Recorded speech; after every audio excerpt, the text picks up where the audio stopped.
Welcome, everybody, to Saturday Night Alive for the Global Peace Tribe. I'm Love Coach Scott Katamas, and we've got a really, really cool show. The shift is happening now, and we are really excited to be partnering with the Shift Network tonight. We've got several other key people with us. They're presenters, they're musicians, Stephen and Deva, who created the Shift Network. It's going to be a really exciting show. For those of you in the Zoom room, and I see we've got about 150 now, please tell us your names and where you're from. And I want to welcome all of you watching on Unify and on Facebook. And we really appreciate all of our broadcast partners. And this is where I like to kind of bring it up. There we go. These are our broadcast partners, and it just keeps growing and growing and growing. We're really excited to be having Unify carrying us. They've been carrying us the last few weeks. And so any of you watching on Unify, whether you're watching live or the recording, I've noticed that we have a lot of people from around the world who watch the recording on Unify. So welcome to people from Europe, South America, even Africa and Australia. Welcome. I also want to thank our other broadcast partners, Disclosure Fest, Global Days of Unity, Earth Dance Global, Awake TV, the Sign Network. We've got John and Summer, who are the creators of the Sign Network, with us tonight, and you're going to hear from them. So we're really excited about that. Thank you, John, Summer. Our good friend, Alan Steinfeld with New Realities TV. I know some of you are watching on his YouTube channel right now. Our other broadcast partners are Portal to Ascension, and then my company, the Love Coach Academy. And for any of you watching, please, you got a couple of things that you can do. We always love it when you share out to the audience. So of course a child comes by at the exact moment that I'm talking. So my dog is barking. This is what happens. We're all coming from home. All right, boobles. That's okay. That's okay. That's okay. Sorry about that. Now you know we're all coming from home. I want to talk a little bit about what this show tonight, we're really focusing on this incredible moment in time and the Shift Network. And in 2 weeks, a little less than 2 weeks, 2 weeks from yesterday, is when the Shift Summit and Music Festival is going to happen. And you're going to be learning all about that. Some of the wonderful speakers and presenters from that show, that weekend, are going to be with us tonight, including Krishna Das, and Donna Delori, and Chief Bill Lane, and several others. So we're going to be learning all about that throughout the evening. And again, before my dogs barked and kind of threw me off, if you're watching on Facebook, share it out. Click share, send it out. Last week, we had over 200 people sharing it on Facebook. And because we've got John and Summer in the Sign Network, I know we always go out on somewhere like between 50 and 100 of their groups. So that's a really wonderful thing that you can do. One last thing is, if you are watching on Facebook, it's not too late for you to come on into our Zoom room here. And if you want to come into the Zoom room, just go to globalpeacetribe.com, and that's where you can register. And there's a lot of good things about registering. That way we know you. You can come into the Zoom room, and in the Zoom room, you can ask questions, you can interact with our presenters and our musicians. We even have a program at the end of this show called Community Connections, where you can come on for a minute and share what you were inspired by. What it's like, wow, I loved Krishna Das's music, or I really was impressed with what I see that Stephen is creating. So we love to hear from you, and that takes place towards the end of this show, but you got to be in our Zoom room to do that. Also, by registering, you're going to get the show schedule, you're going to get to see all of our pre-show programs, and you receive a special gift package, and you get access to 15 weekly live online shows that my organization, Love Coach Academy, puts on. So please do come register. And now it's my pleasure to turn it over to my co-host and producing partner, she who makes all things possible, Deborah Giusti. Thank you, Scott, and welcome everyone to what is now our 22nd show that we've produced every Saturday night during the lockdown, during these highly challenging but very evolutionary times. And it's the sixth show of our new season. We've got 3 more amazing shows coming. And we're planning for 12 more shows, October to November. And again, thank you for all your donations and support, because that's what allows us to produce these incredible shows at the highest level that we can do. And this is a very special show tonight. Our theme is Let's Make the Shift Happen, Time to Redesign the World. And a lot of us have been talking about the shift for a long time, but wow, these times are really incredible. It's a really evolution of the planet, and it's a collective evolution. Everyone in the world is experiencing this, and the shift is really possible. Responding to the effects of COVID has inspired a worldwide evaluation of oneself, one's life, one's community, and the world. And it seems like everything that's been highly dysfunctional and hidden is coming up to the surface to be revealed and healed. And everyone's feeling that it's time for a reset, a redesign, possibility to create a new world and to create this together. But what do we want to create? And how do we want to work together to empower the positive opportunities that are available now? And what is our individual roles? So that's the show that we've put together for you. And it's very much a part of the Shift Summit and Music Festival that's coming up in a few weeks. So a lot of these presenters you'll be able to see in full on that broadcast. And now I want to let you know who's coming on. We will have grandmother Flo De Mayo, who is going to give us a blessing. She is an incredible Indigenous elder, well known as part of the International Council of 13 Grandmothers. And we have Chief Phil Lane, who's an enrolled member of the Yucatan, Dakota, and Chickasaw Nation, and is internationally recognized leader in the human and community movement. And we have Sandra Ingerman, a world-renowned teacher of shamanism. We're also going to have Stephen Dinan, who is the founder and CEO of Shift Network and a producer of the upcoming Shift Summit and Music Festival. And there's Stephen Dinan. Hello, Stephen. And we're going to have his wife, Dayla Haley Mitchell, who's a spiritual guide, public speaker, and chief transformational officer, which she co-founded with the Shift Network with Stephen.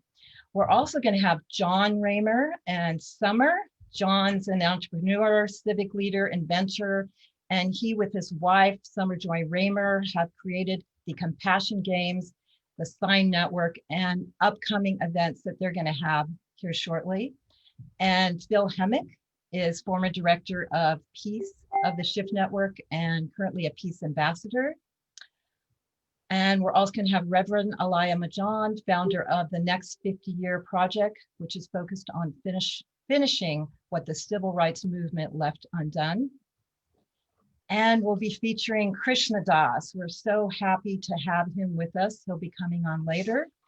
We also have Donna Delory, who's an incredible singer, songwriter, music producer, and James, there's Donna, and woohoo, and James Twyman, who's known as the Peace Troubadour. We're also going to have magician Paul Draper, who's a mind reader and comedian. So, hi, Paul. And we let you know that you can still invite people to come on the Zoom room. I'll post the link in the chat where you can sign up. We invite you to share on Facebook. We will have community connections at the end. And one really important thing that we've done from the very beginning of the show is we use this opportunity to not only broadcast all this incredible love, vibration, information out to the world, and truly it gets all around the world because people join us from all over. We use that opportunity, we broadcast to you free, and then we request that you send that love back to us in the form of green love energy donations on our GoFundMe. And then we'll take that and we'll give it to a nonprofit or someone in need in our communities. And this has been amazing. We've been able to give almost at least $1,000 to every nonprofit that has come. And that's been about 22 nonprofits or individuals in needs. And tonight, we're going to make a big difference in the life of Trevor Fry, whose whole life changed in an instant when he had an accident and received severe brain trauma. But he's a trooper and he's hanging in there and he's coming back to health, but he did not have insurance. So our green energy money love will help him tremendously. And also, you probably know that we've had a lot of fires here in California. Hannah and August went back to their home and found their whole home gone. And so we're going to be able to make a difference in their life tonight by the money that you'll be able to send to us in the GoFundMe. And I'm going to put the GoFundMe link in the chat room, or you can go to GoFundMe and type in Global Peace Tribe, and you can find us there. So now we can get on with the show. Thank you so much. All right. Thank you very much, Deborah. We always love to start our show with music, and we're really happy to have Donna DeLore come back. She's one of our favorite musicians, and it's funny, I can see Donna just went up the stairs as I was about to introduce her. So there she is. She's back. Donna, yay! I had to turn the little wall unit off so you can hear me. So yeah, just as I'm introducing, I saw you running up the stairs like, uh-oh. So thank you. Hey, it's great to have you back with us, Donna. It's great to be here, everyone, with you on this beautiful evenings in this beautiful event. Thank you for having me. Absolutely. What do you got for us? And by the way, we've got two songs from Donna tonight, one now and one in a little while. What do you got for us, Donna? Well, I just released a remix album. It's called Here in Heaven Remixes and Bonus Tracks. And I'm going to be singing along with a couple of the remixes. So if you guys feel like it is Saturday night, if you feel like moving, push that chair away, get on up, loosen up those hips, do a little stretching, and we're going to say some prayers, sweat our prayers here. This is called Listen. And there's a mantra that's very, very special to me. It's Loka Samasta Sukhino Bhavantu. Loka Samasta Sukhino Bhavantu. Loka Samasta Sukhino Bhavantu, Loka Samasta Sukhino Bhavantu, Loka Samasta Sukhino Bhavantu. Let's do it again. Loka Samasta Sukhino Bhavantu, Loka Samasta. Can you hear the music enough? Good? Here we go. Listen to the voice of your heart. What's your heart saying? Listen to the sound of your soul. What's your soul saying? Listen to the voice of your heart. It's asking. Listen to the sound of your soul. It's calling you. In this life that we're living,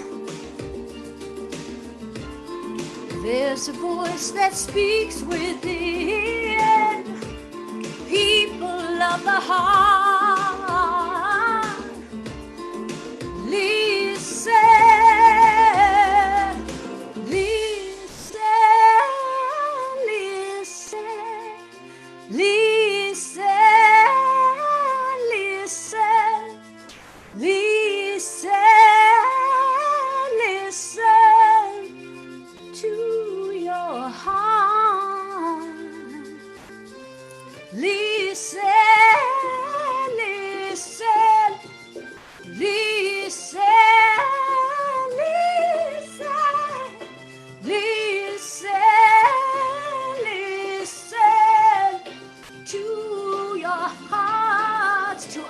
hearts as one.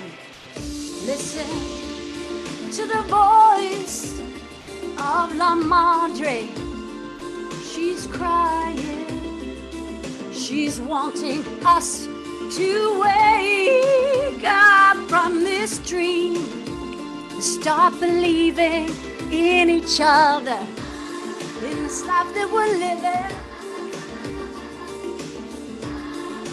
There's a voice that speaks within. People of the heart need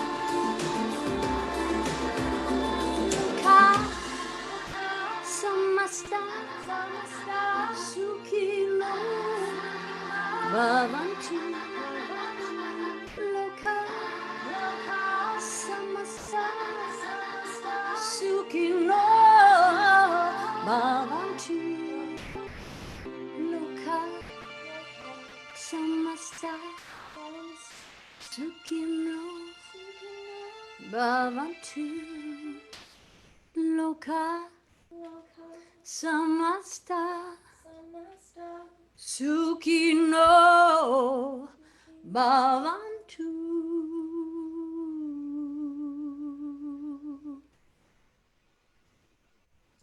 Oh, thank you so much. What a beautiful, perfect way for us to start this special show.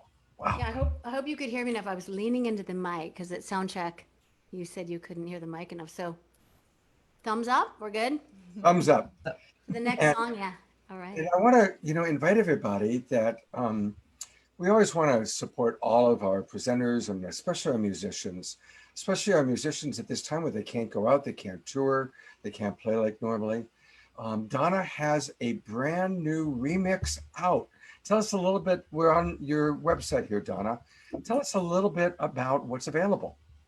Well, on my site, you can see all kinds of videos and new releases, and then all of my albums are there with little samples of every song and links to buy or listen. And that's my rooster you're hearing. Great.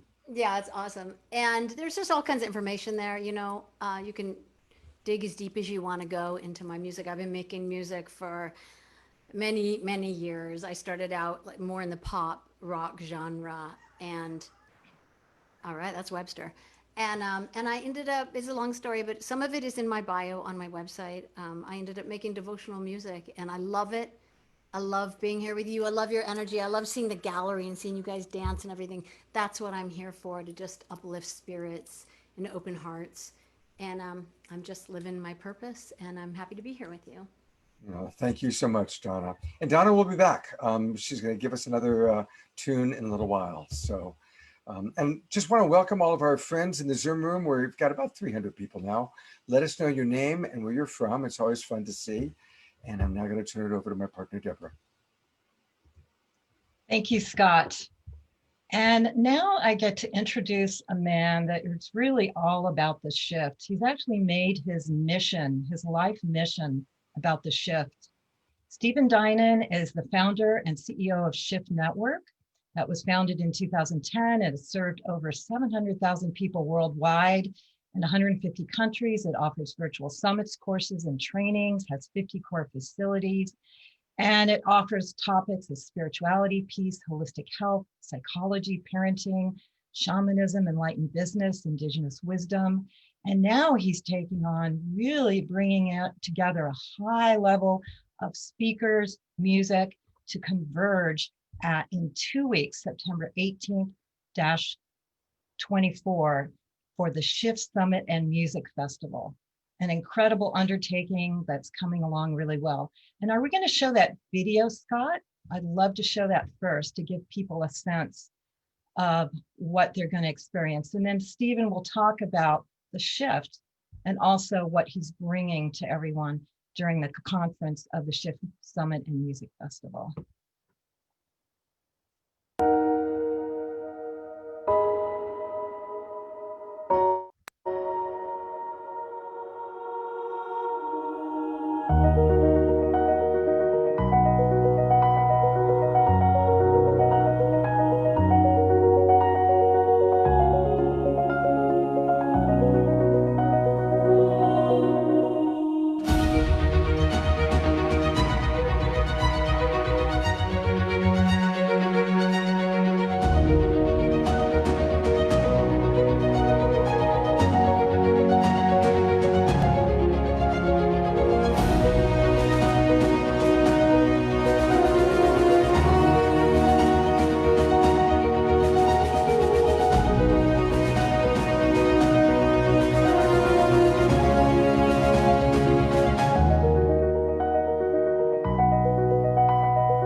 Beautiful, and I want to introduce Stephen Dinan.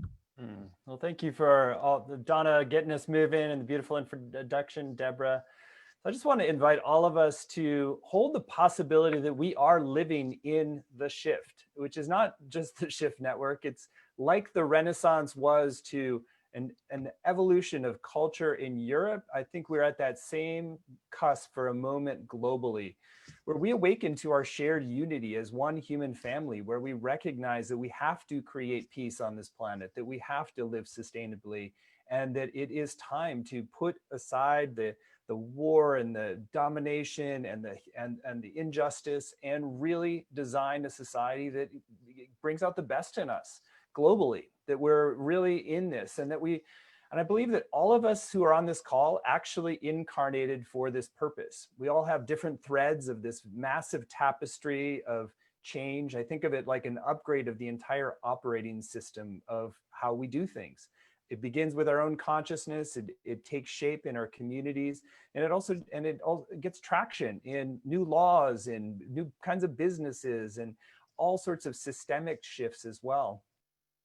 Before I launched the Shift Network, I didn't, come up with the name, the Shift Network. That actually I inherited it in many ways from James O'D, who said, we have to brand a previous program that I created around the shift, and people started creating the Shift movie. And I started intuiting that there's actually a thing that we're all intuiting wants to happen, which is a shift, really an epical turning point for humanity. And I think what we're doing in 2020 is basically kind of a bottoming out of the old pattern. We're experiencing a lot of the degradation, the disruption, the polarization that is symptomatic of living as separate egoic self, selfishly interested and not focused on creating something that really serves the global whole. And so we're experiencing the shadow side of the old so that we can birth the new. Before I even launched the Shift Network, I felt 2020 was going to be a big year for the planet. And I started to activate visions and ideas around September 21st, 2020 as a day to unify the world and really activate better visions of what's possible. So that was the birthing context for the Shift Summit and Music Festival. We realized this year with coronavirus, we had to do it virtually. And we actually, there was a lot of pivoting going on, and we didn't even decide to really put it in motion fully until about May, I think. So we've developed an incredible team. We have 250 speakers. And what we've done is used a model of a whole system that Bucky Fuller, 12 around one, 12 sectors of society. You might have seen this with Thrive movie or Barbara Marx Hubbard, where you have 12 sectors of a whole system. And so we brought together 12 thought leaders in each of those areas to help us design what's the pathway to peace over the next decade? What's the pathway that we need to do to sustainability, to racial healing, to conscious media, to triple bottom line business? Because the whole pattern needs to upgrade. And it takes the personal transformation and the musicians and the artists to help us celebrate. So we said, let's just bring everybody together that we possibly can. We're doing a multi-stage format. We've got all these A-listers from the world of transformation, people like Deepak Chopra and Marianne and Michael Beckwith, and folks here like Sandra Ingerman, and we also have like people with deep subject expertise in areas to also share their wisdom. And our goal is not just to have this be like a moment in time, but it's an ignition point. So for 4 days, we're activating these visions, collaborating, bringing people together around the world. And then there's a synthesis of a game plan on the International Day of Peace. And so we'll hear a little bit more from Philip Helmick later, who's been orchestrating the Peace Day program, which is going to be epic, unprecedented 8 hours of peace building wisdom from around the world. And out of that, all these tracks, I think is going to emerge really clear sense of like, how can we shift the paradigm in a more accelerated way? How can we each participate in this larger tapestry of the shift? And I believe this decade, we have to turn things around in this decade. And I believe we will turn things around, but it happens from each of us showing up. So the way that I invite people to show up is, first of all, is sign up at theshiftsummit.com. But I think even more importantly is become a champion, an advocate, enroll your friends, help us get out the word, bring the conscious change makers into this, so that after the event, or through the event, and then after the event, we can collaborate more effectively together. We're going to be rolling out a mobile app that helps people to stay connected with these ideas and people and connect together in communities. We're going to be doing a lot of things to help to advance the kind of visionary ideas and change-making perspectives that are going to be shared throughout the event.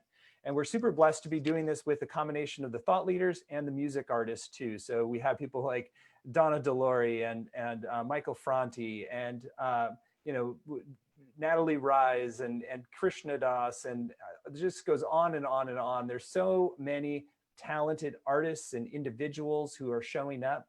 It's just going to be, we have about 40 different music acts. We'll have 3 parallel stages for music acts. We'll have a healer stage for all kinds of healing transformational teachings. We'll have a yoga and movement stage with top yoga teachers, embodiment practitioners.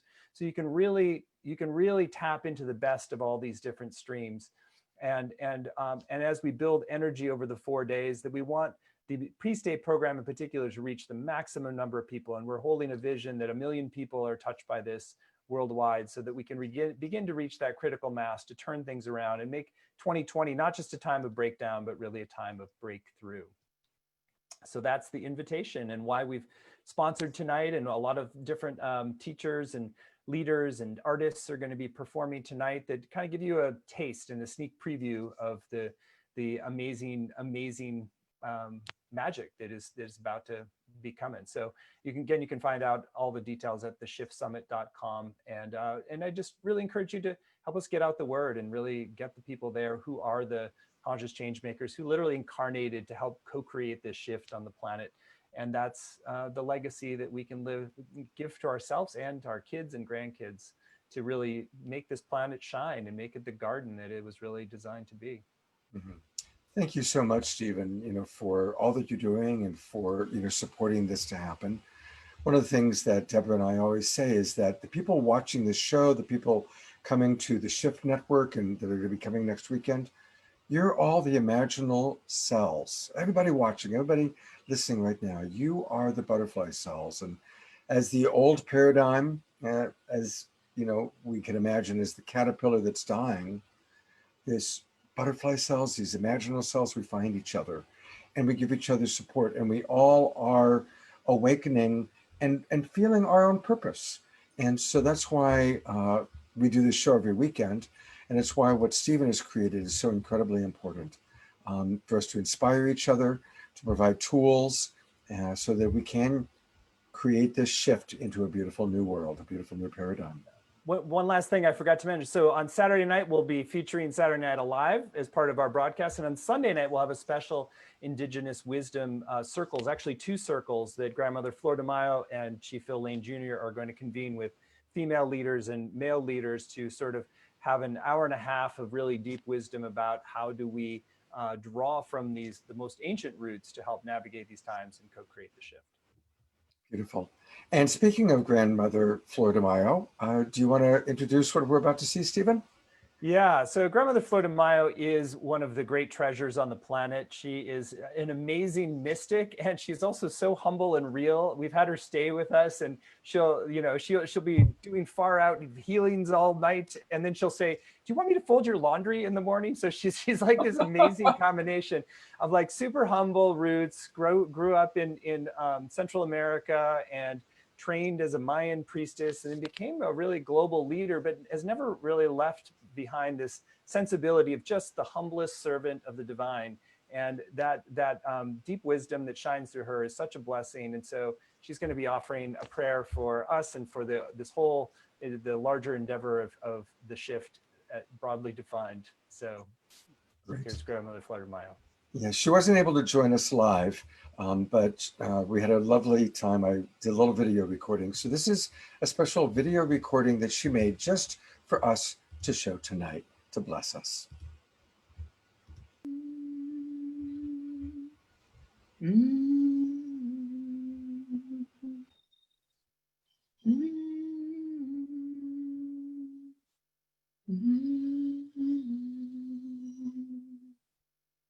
Beloved Creator, beloved Mother, Father, Creator of all of this beauty that is around us, the beauty between the heavens and the earth, beloved Mother. Thank you. Beloved Spirit of the grandmothers of the four directions. Thank you. Beloved Spirit of the sacred fire. Beloved Spirit of the sacred waters. Beloved Spirit of the sacred wind. Beloved Spirit of the earth. You have called upon us, beloved Creator, in this time of huge turmoil happening around the globe, as we are walking on this sacred earth. It is affecting each and every one of us, male and female, young and old.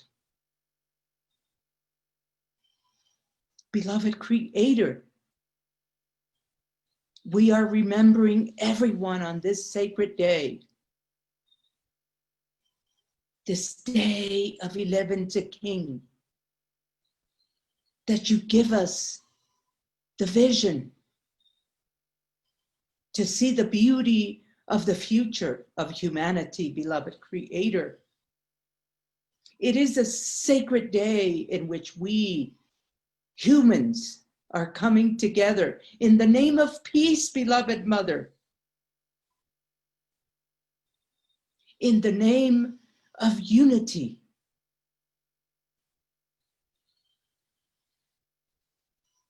In the name of the sacred, beloved Creator, Spirit of all of our ancestors around the globe.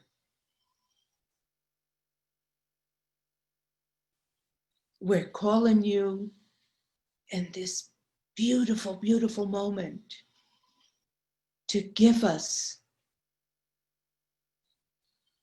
the nudge that we need so that we can come together in a circle of light. A circle encompassing everyone in the four directions at this very, very moment, beloved Creator.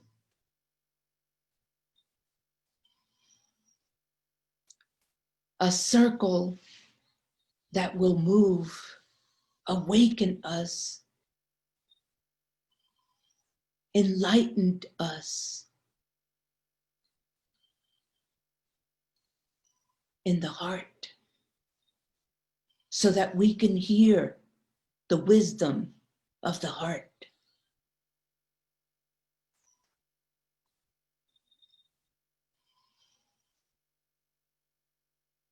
In the name of beauty.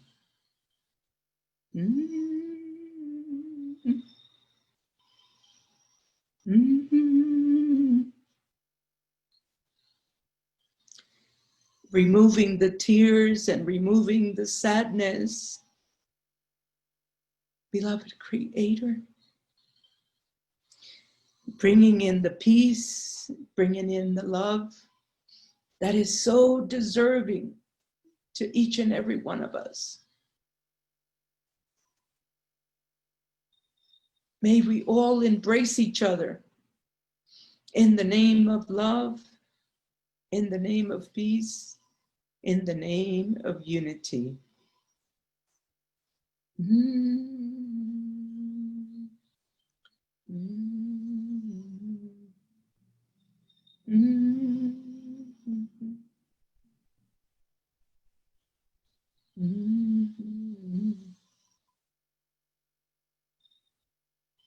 Thank you, beloved Mother, Father, heart of the heavens, heart of the earth.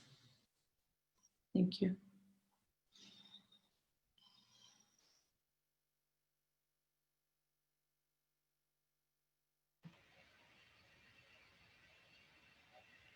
Can't hear you, Scott.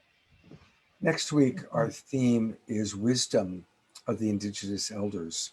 And we're going to have grandmother on with us again, sharing her wisdom. We certainly sure appreciate this beautiful blessing. I love the little humming that she does at the beginning, at the end. It's so good to just have us to drop in. And now to introduce a very, very special guest. Here's Deborah. Thank you, Scott. And yes, I'm so happy to present now one of the icons of the yogic path and kirtan music that has been called the yoga's rock star.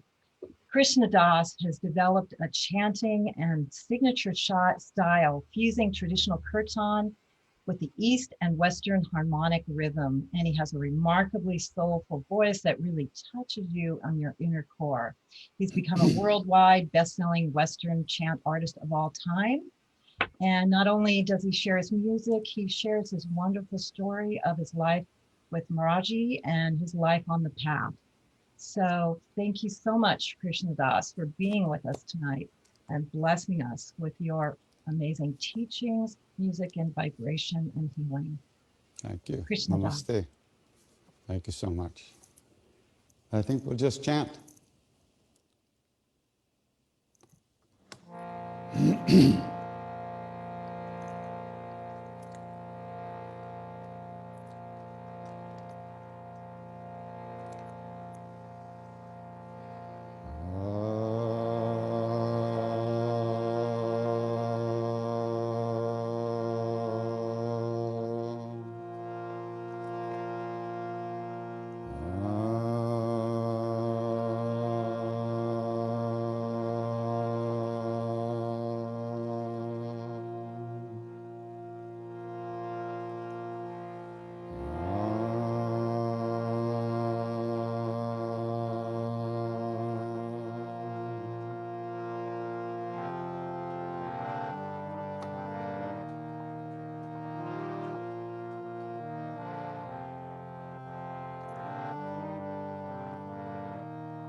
Hare Ram, Ram Ram, Sita Ram, Ram Ram. Hare Ram, Ram Ram, Sita Ram, Ram Ram. Hare Ram, Ram Ram, Sita Ram, Ram Ram. Hare Ram, Ram Ram, Sita Ram, Ram Ram. Hare Ram, Ram Ram, Sita Ram, Ram Ram. Hare Ram, Ram Ram,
Ram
Sitaram, yes, Sitaram. Sitaram, Sitaram. Sitaram, yes, Sitaram. Sitaram, Sitaram.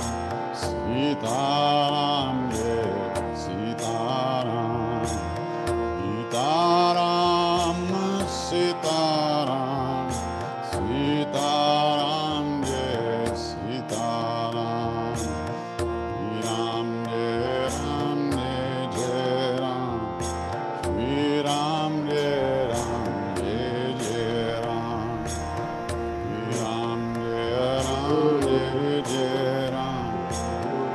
Ram, Jai Ram, Jai Ram. Hare Ram, Ram, Ram. Sita Ram, Ram, Ram. Hare Ram, Ram, Ram. Sita Ram, Ram, Ram. Shri Ram, Jai Ram, Jai Ram.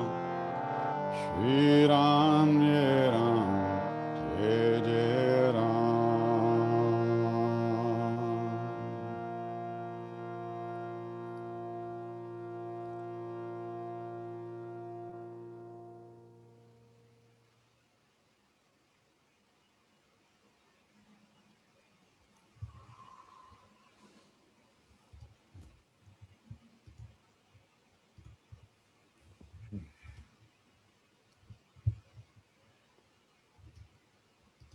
Thank you so much.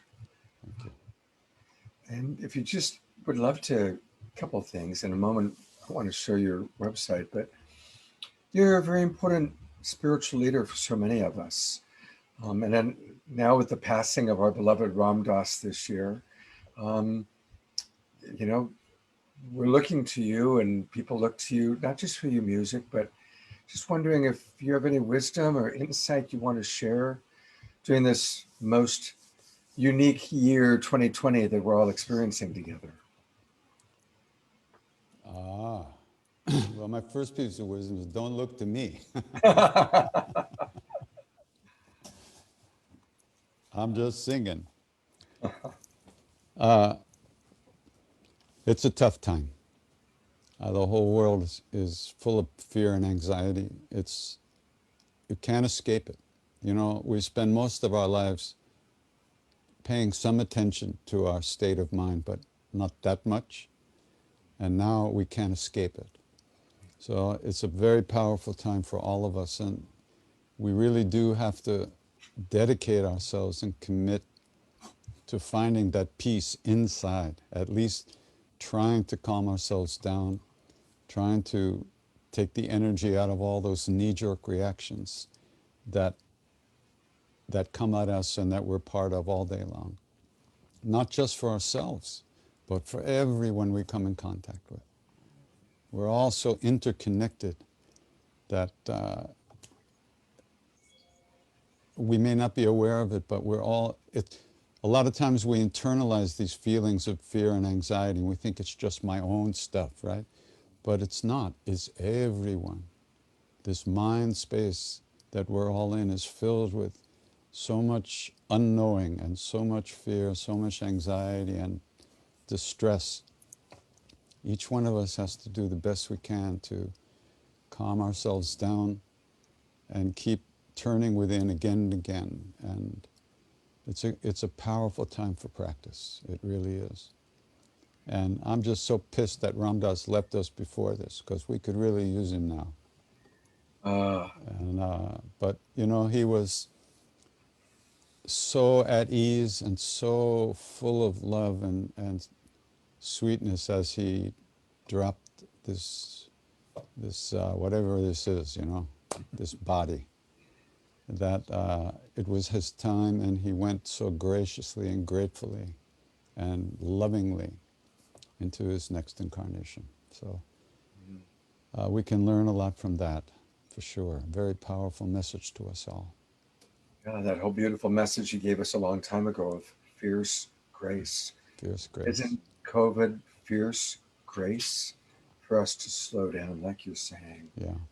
One funny thing about fierce grace, you know, when he first had the stroke, he would say that Maharaji had stroked him, so to speak. Right.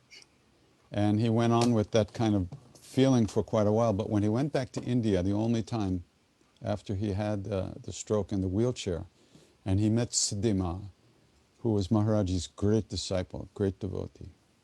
And she said, Ramdas, Maharaji did not give you the stroke. He would never do that.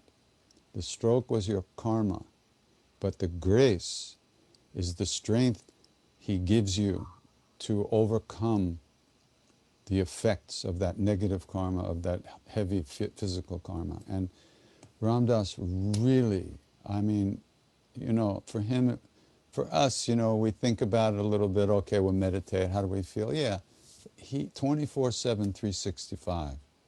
He had no escape from the physical pain, from that wheelchair, and he really became, we used to tease him, I used to tease him, I said, you finally become who we thought you were 40 years ago. And he would laugh, you know, he would laugh.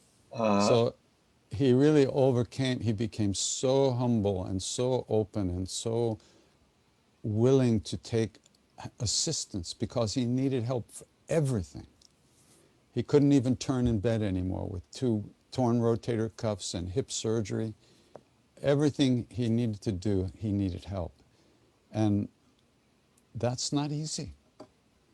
And he overcame all that ego stuff, and he was really so full of grace and love towards the end. It was extraordinary, really beautiful. Thank you so much for sharing that with us. And just about sharing, there's a lot of ways we can get more Krishna Das. He's got the easiest website to remember. It's krishnadas.com. Tell us a little bit about these free gifts that you can provide to us. Well, the newest one is an incredible book of stories about our Guru, Neem Karoli Baba.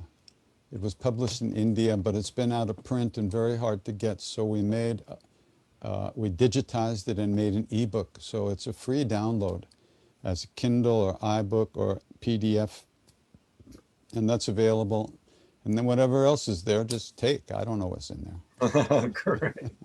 Wow, well, thank you. I do look forward to downloading some of that. And thank you again for blessing us with your presence tonight. Thank you so much. My pleasure. Thanks so much for inviting me. I really do appreciate it.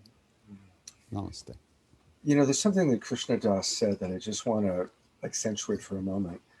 And that is that almost all of us obviously are going through personal challenges, but there's also the transpersonal experience that we're connecting to. And as a coach who works with people all day long that are struggling, I just want to remind you that whatever you're experiencing, it's magnified by COVID, the pandemic, economic unrest and uncertainty, election uncertainty, all the polarization. In our world, there's so much going on. And that's why it's, again, so important for us to have each other, to support each other, and have as much compassion for ourselves and for each other because of what's going on in the world at this time. It's my honor to turn it back over to Stephen to introduce our next speaker. Well, thank you, Krishna Das, for that beautiful wisdom transmission. And I'm really blessed to introduce our next speaker. Her name is Sandra Ingerman. She's really the foremost guide, I believe, for aspiring shamans around the world who really want a path of authenticity, of depth, of sincere commitment to drawing from ancient roots and putting them into a modern context and being of greater service in our day for our personal healing, the healing of others, and the ritual healing of the collective. She's written many books and trained thousands of people, but at the depth, she's just deeply dedicated to service. And I really am blessed to know her and work with her. So Sandra Ingerman, thank you for coming tonight. Stephen, thank you so much. That's beautiful. I am really delighted to be here because we have such an opportunity. Whenever we bring big groups together, we have an opportunity to create change. And I teach workshops on shamanism, and I've been teaching workshops for 40 years. And what I've seen in the universal practice of shamanism, which dates back over 100,000 years, and it's a universal practice. So you all have ancestors who practiced shamanism.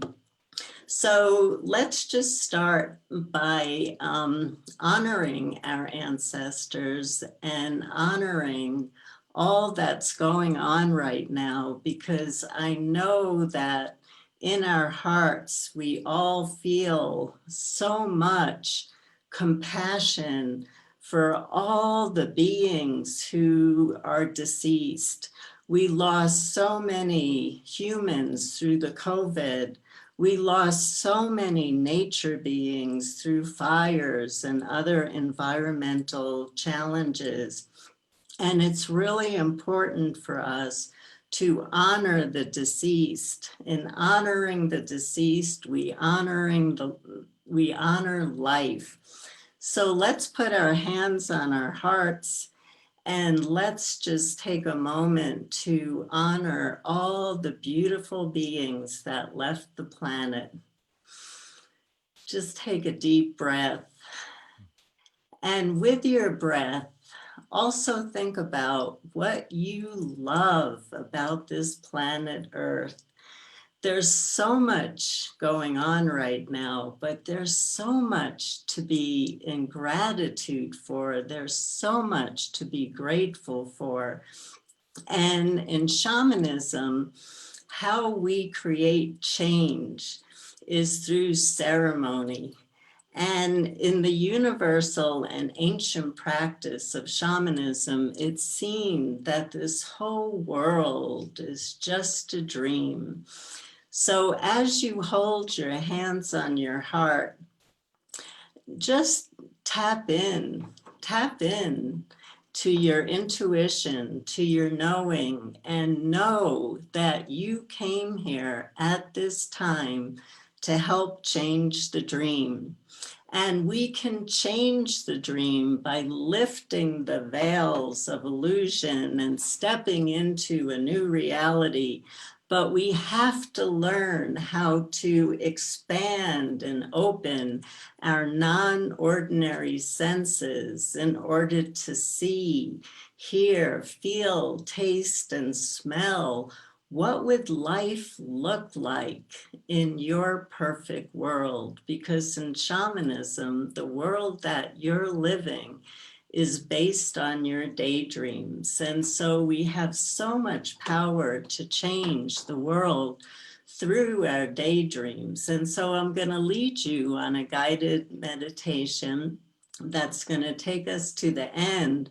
But before I do, I just want to say that in the music festival that's coming up, we are also going to gather together as an amazing global community to use ceremony to create change. And what we're going to do is we're going to come together and we're going to release our hate, our feelings of division, our anger, our fear, so we can make space for these new incredible dreams. So in shamanism, how you become the dreamer is you really have to use your imagination. Our imagination is a gift that was given to us at our birth, and that's what we can use to create change. And so I'm going to do some drumming, and I am going to lead you on a ceremony to create a new dream for yourself and a new dream for the world.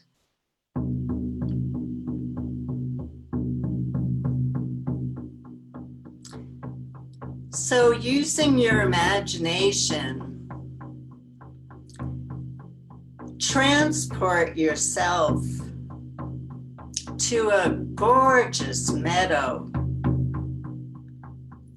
It's surrounded by trees.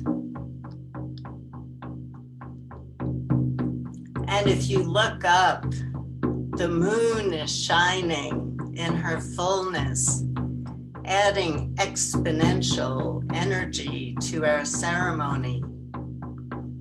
And the stars in the night sky are reflecting our own star-like nature, because we shine as beautiful as the stars above us.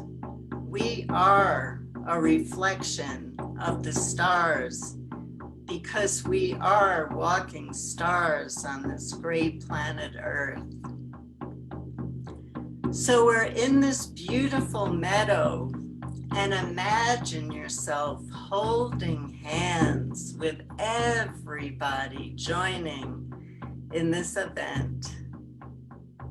So beautiful to hold hands again, see the beauty of the night sky, and look into each other's eyes. And let's drop hands and sit on the ground. And now it's time to light up our imagination, our ability to dream, like shamanic cultures have been doing for tens of thousands of years. They taught this, our practice. They taught this so we can survive and thrive the coming times. Let's take this to heart. So start to see the world you would like to live in for yourself and for all of life, where all of life is honored, respected, loved, and we emanate light in gratitude for all the beauty that all life brings to this planet Earth. We feel the feelings in our heart of what it'd be like to have a life filled with peace and a planet filled with peace.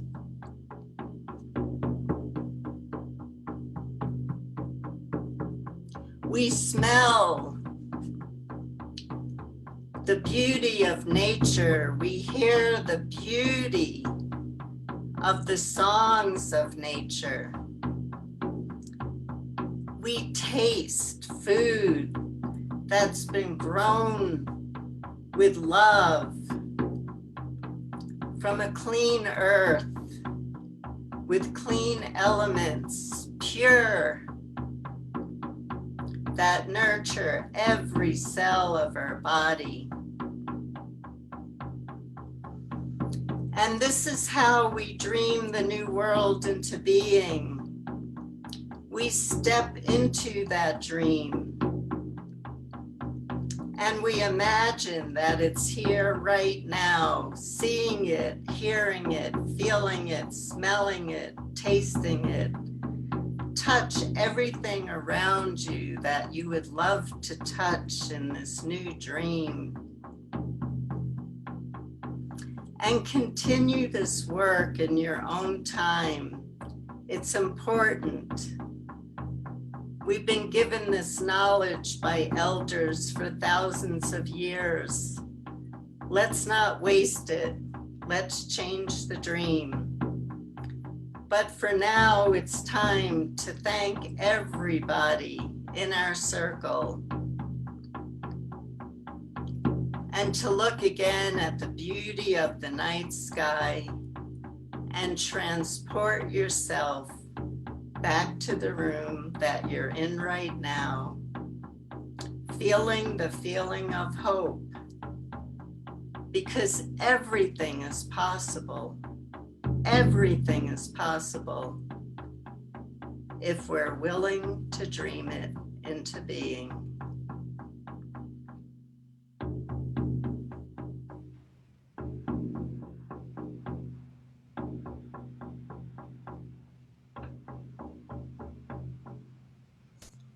Our work is done for now, but please continue this practice. I do it every day Please continue this practice. It works. Blessings, everyone. Thank you. And show up to the Shift Network Music Festival. It's going to be really inspirational. Join us. Thank you. Thank you, Sandra. And I just want to let people know that ways they can get more of your medicine. She is at sandraingerman.com, SANDRAINGERMAN.com. And she also has shamanicteachers.com. So that's where you can get more information and more medicine from Sandra. And of course, we really want to encourage everybody to, in 2 weeks, go to the Shift Network Summit, where you'll be presenting. Which day are you going to be presenting, Sandra? Do you?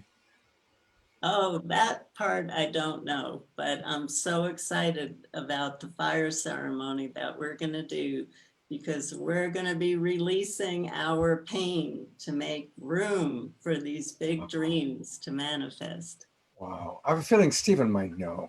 Stephen, what? You know, the schedule is still not published. I'll just say that. It's a complex thing with this many presenters and music acts. So it was to be determined soon. All right. So the bottom line, everybody, get your ticket for the whole weekend, because there's going to be a lot going on. And again, Sandra, so much pleasure to hear you, and thank you for taking us on that beautiful journey. Thank you. Blessings, everyone. This next part of the show is going to be a little challenging, because we're going to drop into an awareness of a very challenging experience. We're going to meet friends of mine. I've known them for many, many years. As a lot of you know, there have been really horrific wildfires through Northern California. What happened was we had a freak dry lightning storm. It took place about 3 weeks ago.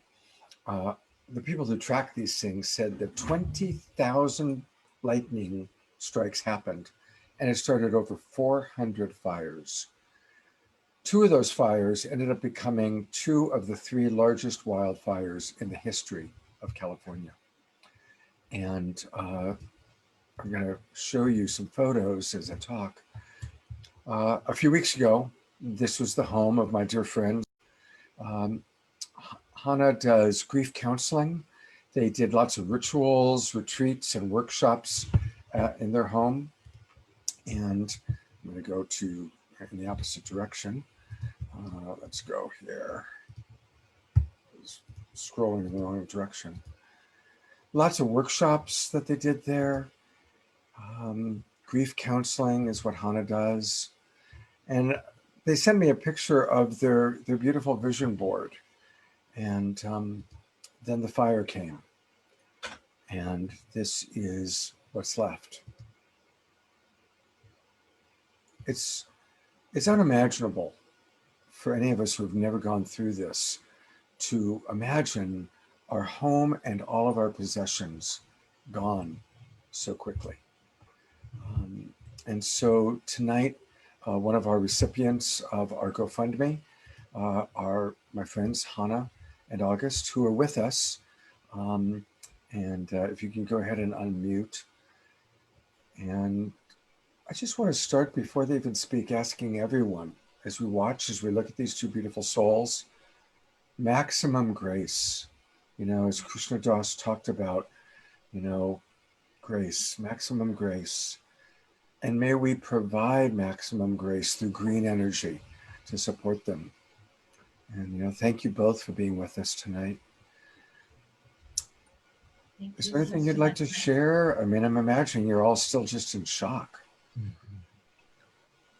Yeah, I just want to say thank you so much for inviting us on here, and definitely in shock and very dreamlike quality. Yeah, and just want to speak to the Phoenix energy that I am calling in to this devastating loss. That I feel like fire. I mean, I love hearing about the fire ceremony that you're going to be doing, Sandra. But yeah, fire is this great transforming, cleansing energy. And I mean, I just feel like totally stripped. And, you know, when this happens, it's kind of like just this radical recreation. And yeah, the energy of the Tower card from the tarot deck, for those of you who know tarot. Yeah, and yeah, we're just in kind of in deep uncertainty. And yeah, go ahead, say something. Yeah, for me, the experience of, and yes, Scott, thank you for inviting us again. Just unexpected and very meaningful. You know, as you mentioned, Scott, Hannah and I held grief ceremonies in this house, in our temple space, maybe at least a half dozen, and I'm experiencing grief on a level that is very new to me. And I mean, not only did I lose items that were not really replaceable. I'm not so concerned about what can be replaced, but I lost a lot of sentimental, unreplaceable items. I lost instruments, recordings, on and on. But the loss of community. We lived in a place called Bonnie Doon, which is up in the mountains. Beautiful, beautiful community of people. About a third of the homes are gone. The landscape is gone. So it's the losses are just on such a profound level that it is very dreamlike, and that's a bigger loss for me in a lot of ways than the home itself. It's just so many levels. Yeah. So I just want to remind people, please, you know, during this show, starting right now, please donate. Go to GoFundMe, and just put in Global Peace Tribe. And one of the things that I do is later on in the show, I'm going to thank everybody, whether you donate $10, $100, or $1,000. We're going to mention everybody's name, unless you want to be anonymous. But you know, please do donate, and donate generously. And you know, when you were talking about your community, one of the photos you sent me was this photo, of course, taken before the fire, of Inspiration Point. Was that what you named your particular home, or the community where you lived?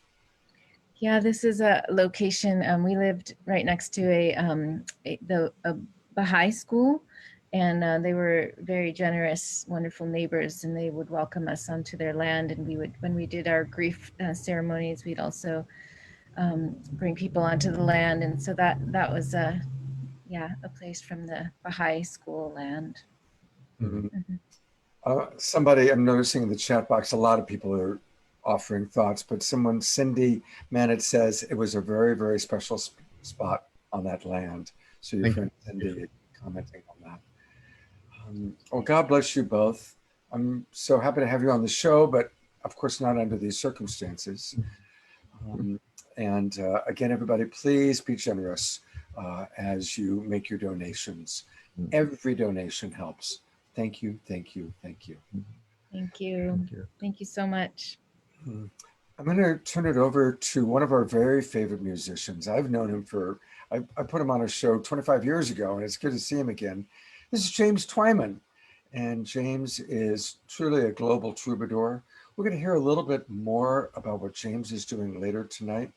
But James, I'd love to just turn it right over to you as we're kind of hopefully making our donations, as we're praying for Hannah and August. I want to turn it over to you to play some music, please.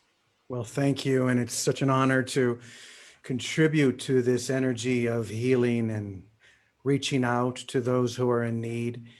And as we were chatting and listening to this story, I was just asking myself the question, what song would be the most healing?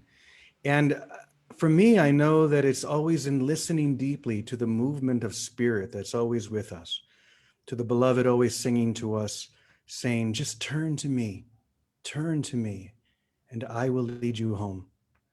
And I wrote a song called Turn to Me. And as you hear this, I want you to imagine that this is the beloved, the divine God, however you express that source of all things, of all being. Imagine that it's that divine source singing directly to you with that intimate voice, sharing this most important message.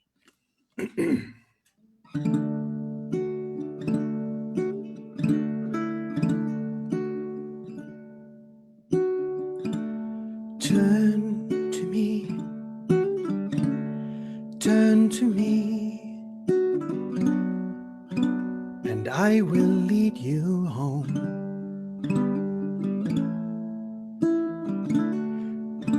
There's nowhere left for you to go. Just turn to me, you are not alone.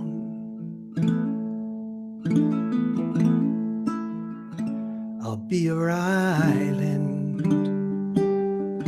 when the wind blows strong, a safe place from the storm, your true protection. When the night is long, I'll be there to keep you warm, to keep you warm.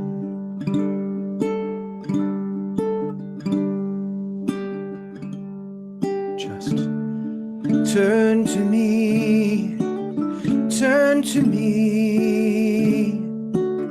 and I will give you rest. There's nowhere left for you to go, baby. Just turn to me and I'll do my best to be your shelter when the night is long. The still point of your soul, I'll never leave you. When your strength is gone, I'm there right now, and it's where I'll stay. It's where I'll stay.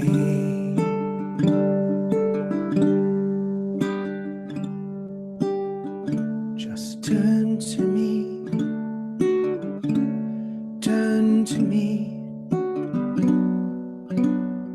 and I will lead you home. There's nowhere left for you to go. Just turn to me, you are not alone. You are not alone. You are not alone.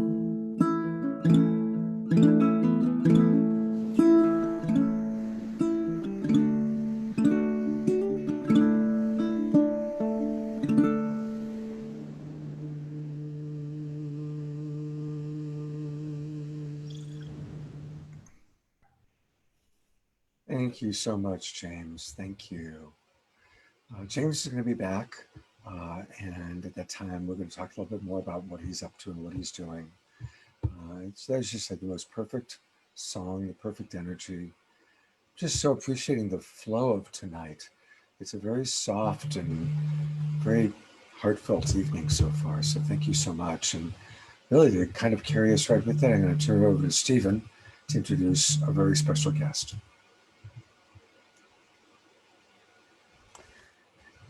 Yes. So I got kind of entranced with that song, and so I am now introducing Chief Phil Lane Jr. That is right. So so I want to say Chief Phil Lane Jr. is truly the best kind of leader. He's a leader who is bold, who speaks his truth, but also invites other people into their leadership.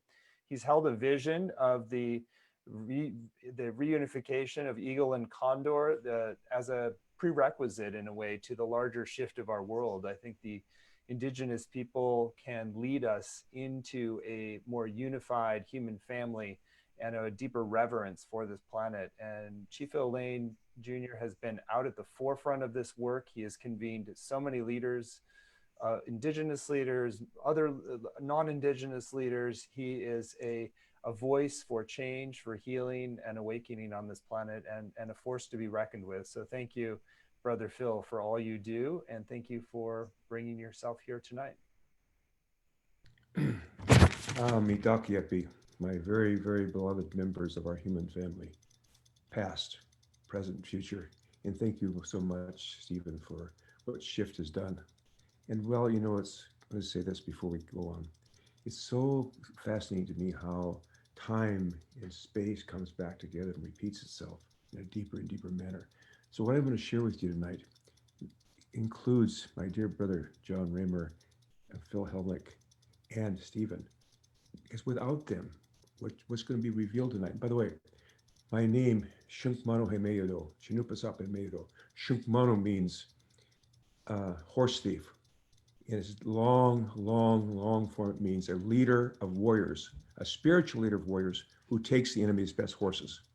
The second name, Chinupasapa, means a sacred black pipe, short form, black pipe. But from the visions at Bear Butte, it's a sacred black pipe born of thunder, lightning, rain. So I want to repeat it, I haven't said it. So if you know anything about what I'm going to say today, if nobody knows what I'm going to say today, then I've done my job as a good horse thief. Because my father always told me, he said, son, you never ever reveal your plans, you humble yourself until you have all the horses. You have all the good best horses and you're already safely away. Then that's the time we sing the songs and tell the stories, but not until that time. And so I'm going to share with you tonight, I think briefly, and we're going to go much deeper in this. You know, we're talking about a caravan of unity. That means we have to go deep, deep inside our souls and differentiate what's our soul and what's our ego, what's the hurt part of us. My good brother, Gary Zukoff, the frightened part of our personality. So let's go back. Just over 500 years ago, there existed across the Americas, the union, the condor, the quetzal, and the eagle. More recent, the quetzal has emerged as part of this, the condor, the eagle. And within this union, there was between 90 and now they're saying 108 million human beings who live together here in relative peace and harmony. This union, the condor, the quetzal, and the eagle, was the most enlightened, illumined civilizations ever been on the face of this earth and will in the future. That's just as the Americas has achieved material degrees, so is the future destined shall achieve the same for spiritual degrees. And that is destined, it's happening as we speak. So this union, the condor, the quetzal, and the eagle, has been formed on June 20th at 5:44 p.m.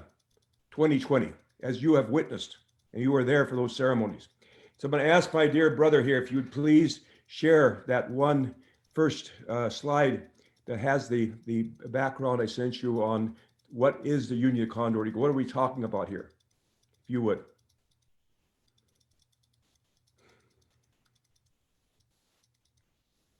That's all right. We'll do the next one. There will actually one with the condor. There we go. One more. It's the one that I sent several times to you. Give me a moment. Yeah, give me a moment to find it then. No problem. I just want to be in with it. I've got, you know, John, you'll be so happy with me. I've got one of these actual little stopwatch things. Koda, you like that. So I got a stopwatch, so I'm watching that thing. So I didn't want to go over that 10 minutes. So that's fine. So what I'm going to try to get an extra few seconds in there. Yes. Every word you say matters. Here we go. Ah, good. Okay, here we go. I apologize. No problem. No problem. No problem. We're pulling it up right now. Okay. No problem. No problem. No problem. Okay, here we go. No problem. One second here. Okay, I'm going to do my thing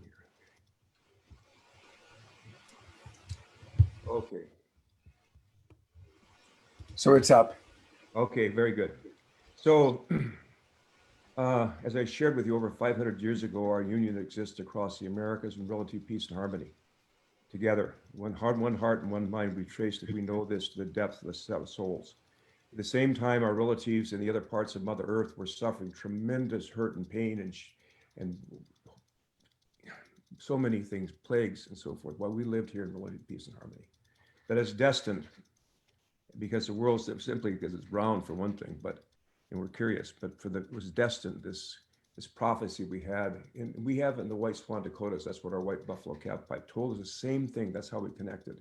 It said there would come a time when a great winter time would come across the people, would last for a long time. And I use the term 500 years because that's how long it lasts, but for us it was shorter. In this spiritual winter time, if we held on to these sacred prophecies, at the end of this time, there would be a great springtime. And so this would happen. And this is symbolized by that sacred prophecy of the white buffalo. It's well known. This prophecy was carried with a sacred peace pole from Japan.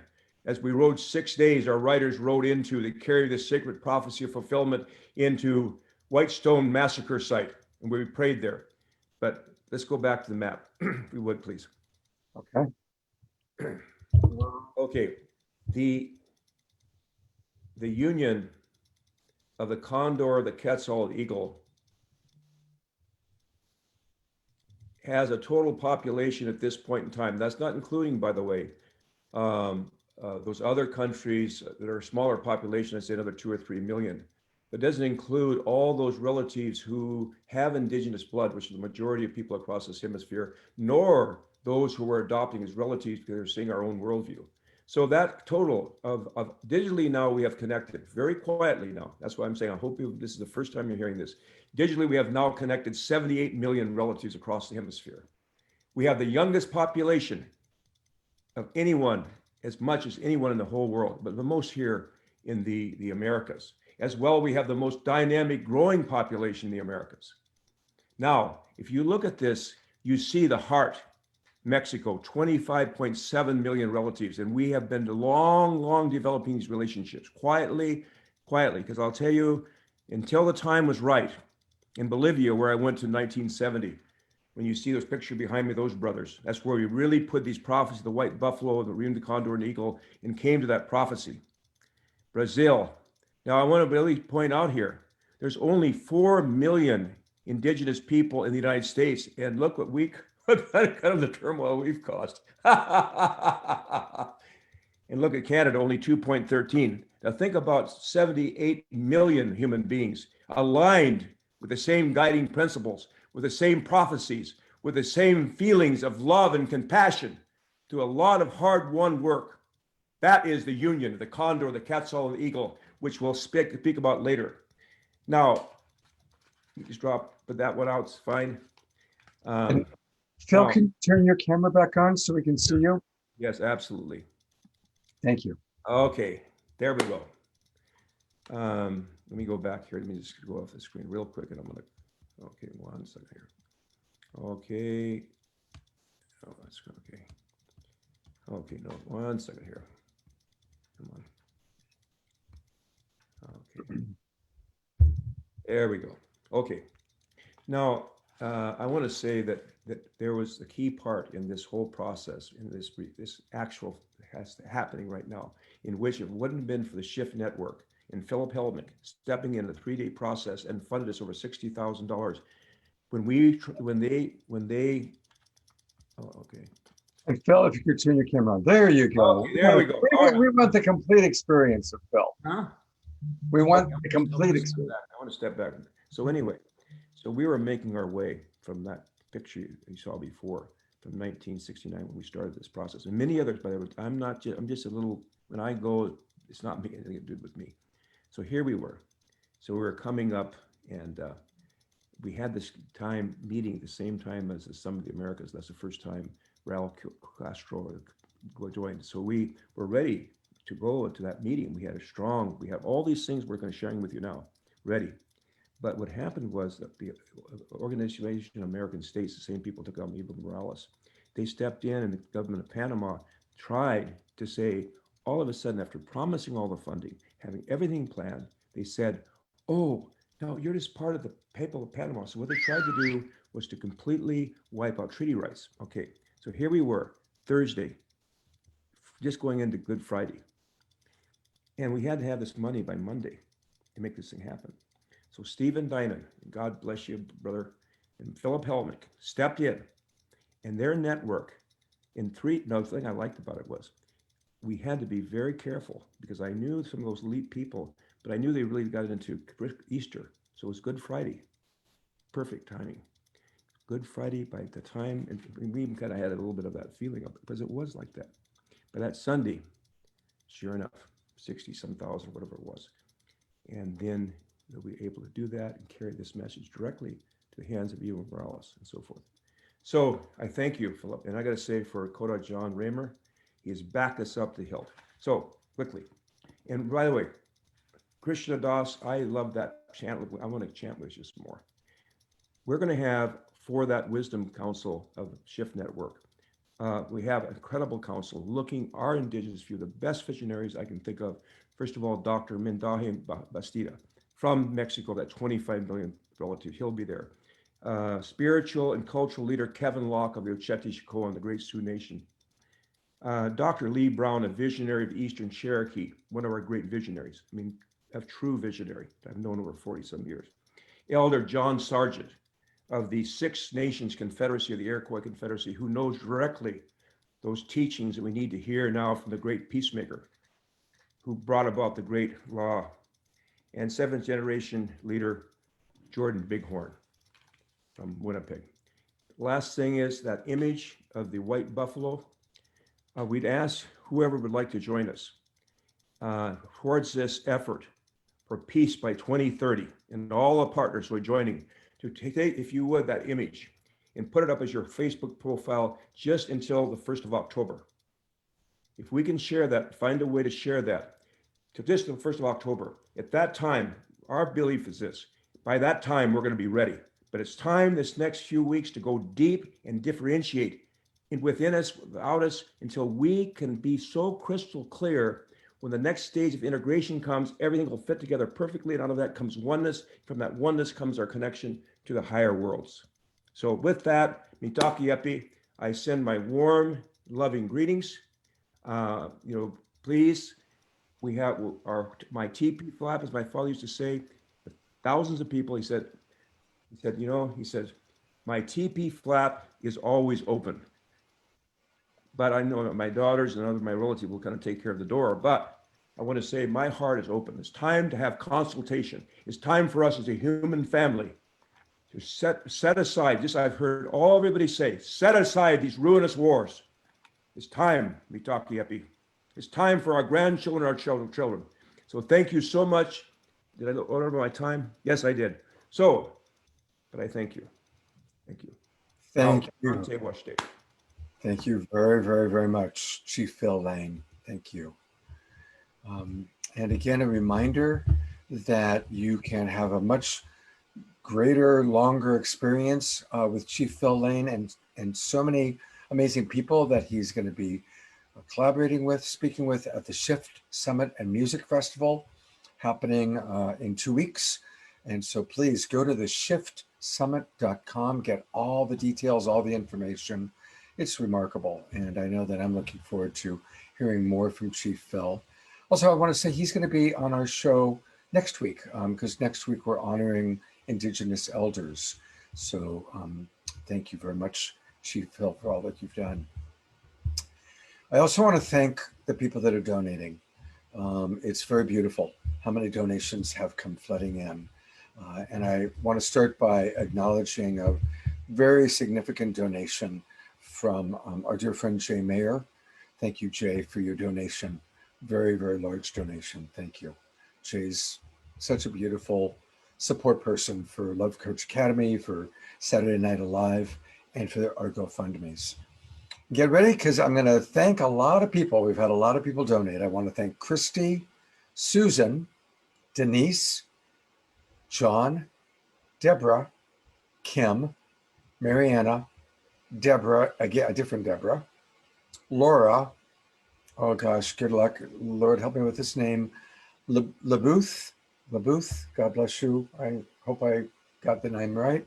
Stan, Shauna, David, Jay, Deirdre, Carrie, Claire, Peter, Two Turtle, John, Valma, Michael, Tara, Ellen, Kay, Love Revolution, Levolution, Marlene, Carol, Jacqueline, Noel, Shannon, Gabriella, Iona, Robin, Stephen, John, Lola, Iona, Angela, and Lorna, and Tara.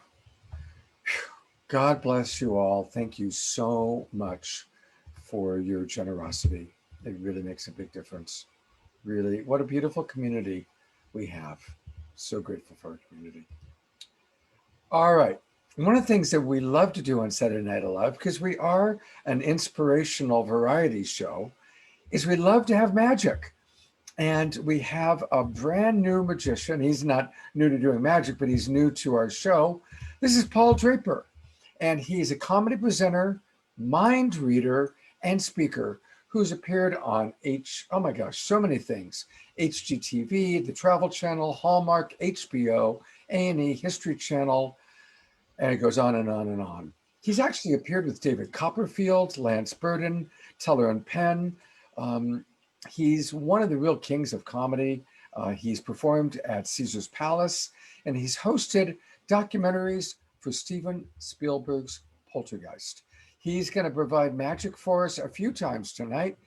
Hey, Paul, welcome to Saturday Night Alive. Hi there. This has been really great. So, before I was a full-time entertainer, I used to be a professor of anthropology. I taught at the University of Nevada, Las Vegas. But for several years, I was the house magician at the Venetian in Las Vegas, where they insisted that I perform as a 1400s Roman Catholic Italian dude.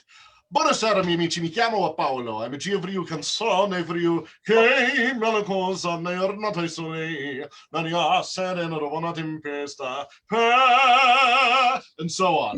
It's difficult for me to perform as a 1400s Roman Catholic Italian because I'm actually a Russian Jew. So closer for me is Shema Israel, right, is my prayer set. But we're going to share a little magic here. We're going to start with a little magic right here at the front of the table. So if the 350 people could get your screen and everybody on Facebook, and make sure to keep sharing with your friends to let them know the wonderful things happening here. You can get your screen so you can see the front of my table right here. I'll show you something you rarely see a man in a suit carry around with him. I have three metal nuts. Pick these up from the garage. Here we go. Watch close. 1, 2 go in my hand, and 1, that one right there, goes into my pocket. Now, this is about observation and seeing the world. How many do you think are there? Hold up your fingers. 1, 2, or 3. Let's check it out. 1, 2, because it's magic. We'll do it again. 1, 2 go into my hand. 1, this one goes into my pocket. Now, you saw last time, I can lie and I can cheat. That's part of the trickster myth here. And yet there's 1, 2, 3 right there. Coyote has nothing on me today. Here we come. Just like that. The third one, just like, oh no, I screwed up. Did you see me screw up? Look, there's the first nut right there. There's the second nut right there. There's the screw up. Oh no. Do you know what that is? A lot of people say it's a screw, but actually that's a bolt. They only say it's a screw because it's verbal misdirection. Toss that bolt over there. 2 nuts go back into the pocket. First nut, pull it out, throw it on there. Second one, pull it out invisibly, throw it on there. Give it a twist just like that, and suddenly it's on there, just like that. Okay, now we're ready to see some magic. So, this is the thing. In the Campbellian hero myth, in the mono myth, there's a character that's called the Threshold Guardian. He doesn't exist in the world of mortals. He doesn't exist in the world of magic. He's the one that takes you, or she is the one, or they are the one that take you across that bridge or across the river or through the wall. And that's part of what a magician does, is a magician doesn't really have the real magic, and the magician doesn't really exist in the real world. They're the in-between person that takes you on that journey. When the shutdown happened, I was working at Disneyland, and they closed Disneyland. Asked me to perform at the gates of Disney for all the people that couldn't go in the park. So for a few days, I was literally the magic of Disney. But one of the great joys of working at Disneyland is getting to utilize the stories. So the story of Aladdin is one of my favorites. Have you read Aladdin? Aladdin comes from Scheherazad's Arabian Nights, which is a collection of Middle Eastern tales. in the same way that Grimm's fairy tales is a collection of German fairy tales. But the story of Aladdin doesn't take place in Arabia or Agrabah. It takes place in China. It starts with Aladdin. There was a young Chinese boy named Aladdin, and Jafar was his uncle. So instead of a Persian carpet, I use a bamboo mat for Aladdin. This is my magic carpet. That's the front side. Here's the back side where it's all tied together. There's the front side again. Now in Aladdin, there are three animals. There's the bird and the tiger and the monkey. This is probably too small to make a tiger appear, but let's try for one of the others, the bird or the monkey. Ready? 3, 2. You hear that? Inside there, just a little bit of sweetness. A singing bird in a bird cage. Yay! Oh, just fun to share a little magic with everybody. Well, I don't have a lot of time per segment because there's more important spiritual matters to take care of, but I'm going to come back in a little bit and share some more fun about my time working at the Native American Museum at the Smithsonian. Wow, that was really fun. Thank you. Thank you very, very much. People are chuckling away, and it's great to lighten it up that way. Thank you, Paul. And yes, Paul's going to be back a little bit later on today, and we'll learn a little bit more about him. This is a moment where we just want to again thank our broadcast sponsors, and it's really exciting. You know, this show started just as a fundraiser locally, and it's grown and grown and grown. I know that hundreds are watching on Unify. And so thank you. Hello, all of you watching on Unify. We really appreciate that. And again, welcome everybody watching on Disclosure Fest, Global Days of Unity, Earth Dance Global, Awake TV, our friends on Awake TV, which is a wonderful new TV network. And of course, the Sign Network. We're going to meet John and Summer Raymer. They're the creators of the Sign Network. We're going to meet them in just a few minutes. Again, thank you anybody watching on YouTube through New Realities TV, Portal to Ascension, and my organization, the Love Coach Academy. And again, we want to really put a big thank you to the Shift Network for sponsoring our show tonight, collaborating with us, connecting us with some of these really wonderful, every speaker and musician you're seeing other than Paul, is part of the Shift Network Summit taking place in 2 weeks. And again, for more information, go to the shiftsummit.com. And I'm going to put up their poster again. Go to the shiftsummit.com, and you want to register now because it's going to be amazing. And mark those days off because there's so many remarkable speakers, musicians, some of the people we've seen tonight, like Krishna Das, but musicians like Michael Franti and Rising Appalachia. And some of the speakers, Deepak Chopra, Marianne Williamson, Reverend Michael, all of whom have been on our show, but also other speakers that haven't been on our show, like Jane Goodall and Dolores Huerta. So a lot of remarkable people. You want to definitely mark off September 18th to the 21st for the Shift Summit and Music Festival. And now it's my pleasure to turn it over to my partner, Deborah. Thank you, Scott. And I personally want to thank all the donors for all the donations that are coming in. It's pretty amazing that your heart and your green love is really making a difference right now. And I also want to say that we are doing incredibly with our new season. We created an August, September new season. We've got 3 more shows in September that we're going to have that I'd like to tell you about. Next week, September 12th, our theme is going to be Indigenous Wisdom as a Source for Deep Healing and Transformation in Our Challenging Times. And we've got some really great speakers. Again, we'll have Grandmother Flor De Mayo, and we will have Chief Phil Lane, but we're also going to have Chief Golden Light Eagle. We're going to have Antarko, who's an Indigenous elder from South America. We will have Shauna Bluestar and her father, Stephen Newcomb. We're going to have incredible musicians, Native American musicians, as well as Suzanne Sterling, and many, many others. And then on September 19th, we're going to be having the International Day of Peace, where we're going to be celebrating with people all over the world. We will be having Caroline Mace and Matt Kahn, as well as comedian Swami Vinandananda, magician Jeff McBride, and many, many other presenters and musicians. And on September 26th, we're going to be partnering with Portal to Ascension and Disclosure Fest Foundation with a really insightful program. And both of them are giving virtual festivals and conferences in the month of October. So this is really what's happening now. And we're partnering with a lot of those organizations to support them and get their incredible information and fun out to the world. And then we're going to be working on a whole new season. Through your support and through the success of what we've been doing, we're going to continue. We're going to do October through December, and we've got a lot of very unique topics, a lot of collaborations, and a lot of incredible things that we're going to present at that time. And if you're watching this broadcast on one of our broadcast stations or Facebook, you can join us on Zoom. You just go to globalpeacetribe.com, and there you can get the link to register on Zoom. And if you do that, you're going to have a lot of other benefits. You'll get an email from us each week that will have the schedule of the event that's coming up on that Saturday, so you can see exactly who's coming on when. You'll be able to join our pre-show chat and interviews and our post-show community connections.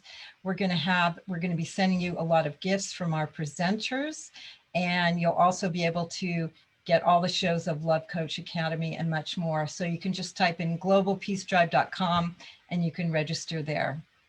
So we hope you join us in the future. And again, we have another GoFundMe recipient. This time we're really going to people personally in need. And so Scott, would you like to share about what's coming up in our next GoFundMe recipient? Yeah, I sure would. Thank you very much, Deborah. So, often we do nonprofit organizations, but we also really enjoy the opportunity to support members of our community.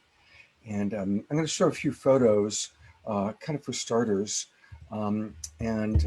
This is, here we go, a photo of Trevor Fry, taken a few, I guess about 3 or 6 months ago. And Trevor was then in a very significant accident. And I'm going to show you another photo of where Trevor's at now. He was in a bad accident. He's gone through a lot of challenges. And we have with us tonight Trevor's mother. Trevor's not in a position to where he can really speak.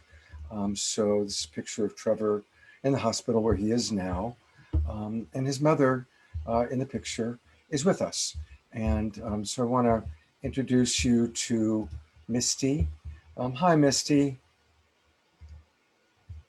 We need for you to unmute yourself. Hi, Scott. Thank you so much for having me on your show. Absolutely. And please tell us a little bit about what happened to Trevor and what he needs at this time. Well, Trevor is my 25-year-old son, and he is a scenic carpenter in the theater. He's been working in theater for the past 5 years and is a wonderful, kind, and caring individual who always wants to help others. 4 months ago in May, he had a bad accident and had a head injury and was airlifted to a trauma center. Oh, Misty. His life was saved. Yes? Oh, never mind. Your camera went out for a moment, but you're back. Oh, okay. His life was saved because of the first responders and also because of the amazing neurosurgeon and the medical staff at the trauma center. They had him in the ICU for 3 months, where for the first 2 weeks he couldn't speak because he was on a ventilator, and he lost control of his left side. And the neurosurgeons and the nurses just worked so hard and in such a caring way. And they did some other surgeries, and he was able to regain the use of his left side. The neurosurgeon just kept trying to heal Trevor, knowing that, he was a young man and a city employee and, a local, someone who had grown up in our local area his whole life. So he was in the ICU for three months, where 54 nurses cared for him over 75 days. And after 4 surgeries, he was able to walk. And after they took the ventilator out, he was able to speak. And I think the doctors were so remarkably happy and surprised with his recovery. As he continued to recover, he was battling some infections and other obstacles that, of course, anybody with head trauma would go through. And after a surgery where they were able to put back the bone flap in his head after it had to be removed, his surgeon was hoping that he would walk and stand, and he actually was able to walk and stand. And I just feel like we've been surrounded by miracles and blessings. And Trevor's story is definitely about his remarkable recovery. And he is eager to recover to the best of his ability so that he can go back to work.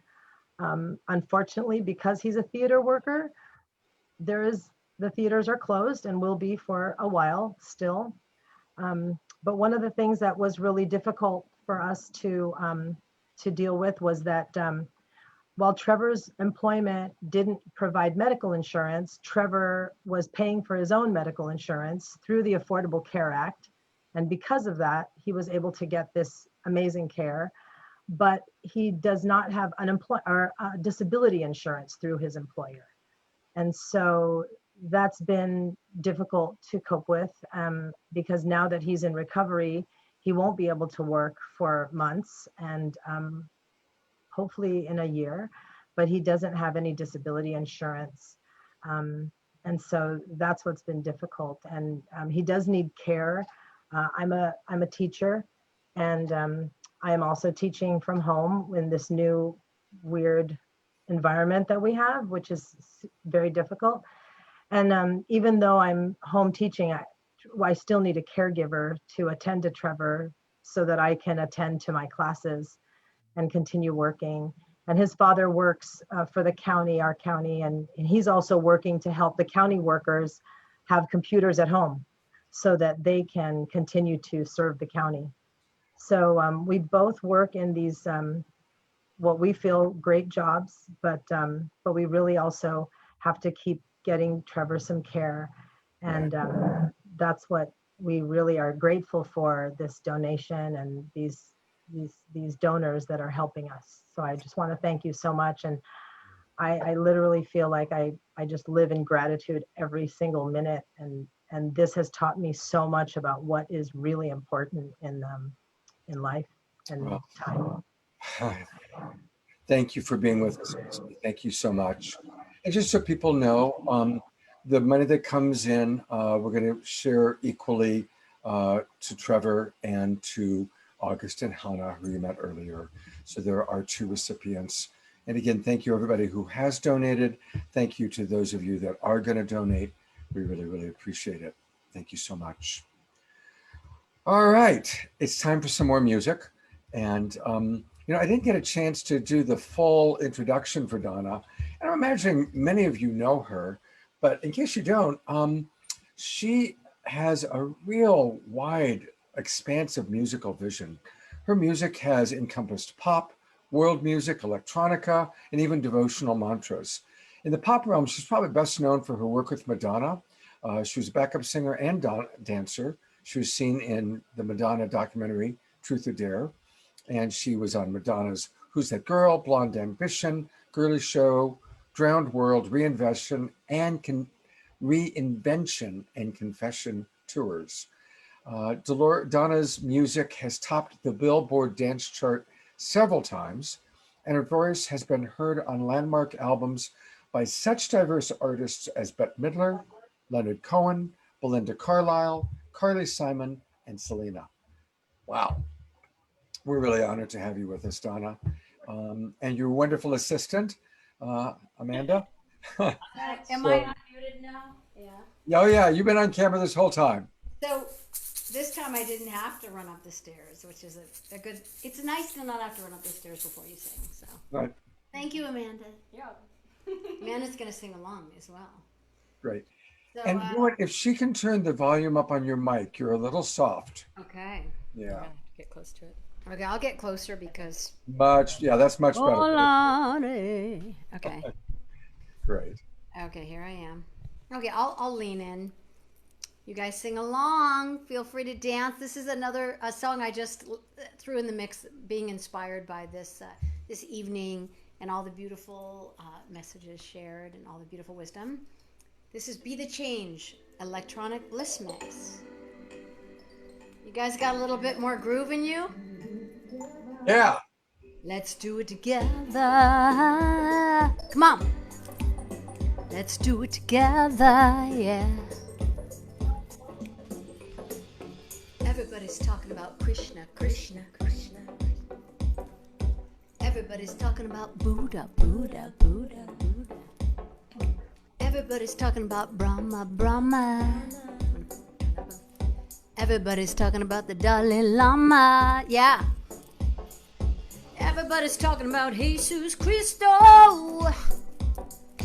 Everybody's talking about Amma, Mother Tira. Everybody's talking about Gandhi, Gandhi. Everybody's talking about Ram Das Bliss, absolute. Talking about one love, one blood, yes, one light in everyone, one life to give to each other. We're all sisters and brothers, and we sing, come on. One love, one blood. Thank you, Paul. One light in everyone. One life to give to each other. We're all sisters and brothers, and we sing Om Shanti, Shanti, Shanti, Shanti. Come on. Om Shanti, Shanti. Saturday Night Alive. Here we go. Om Shanti, Shanti, Shanti, Shanti, Shanti, Shanti, Om Shanti, Shanti, Shanti, Shanti. Let's pull out some old moves. Everybody's talking about consciousness, right? Everybody wants that eternal kiss. Everyone's saying there's more than this. Everyone wants to follow their bliss. Talking about one love, one blood, one light in everyone, one life to give to each other. We're all sisters and brothers. We sing Om Shanti, Shanti, Shanti, Shanti. Om Shanti, Shanti, Shanti. Come on, get in here. This is Amanda. Om Shanti, Shanti, Shanti, Shanti. Woo! Come on, guys. Om Shanti, Shanti. Keep singing Shanti. You got it. Let's go. Om Shanti, Shanti, Shanti, Shanti. Can't ever say that word enough. Om Shanti, Shanti, Shanti. Peace. Om Shanti, Shanti, Shanti. Inner peace. Keep singing it. Om Shanti, Shanti, Shanti. Let's sing it out. Here we go. Shanti Om. Shanti Om. Shanti Om. Shanti Om. Shanti Om. Shanti Om. Shanti Om. Shanti Om. Shanti Om. One love, one blood, one light in everyone. One light, give to each other. We're all sisters and brothers. One love, one blood, one light in everyone.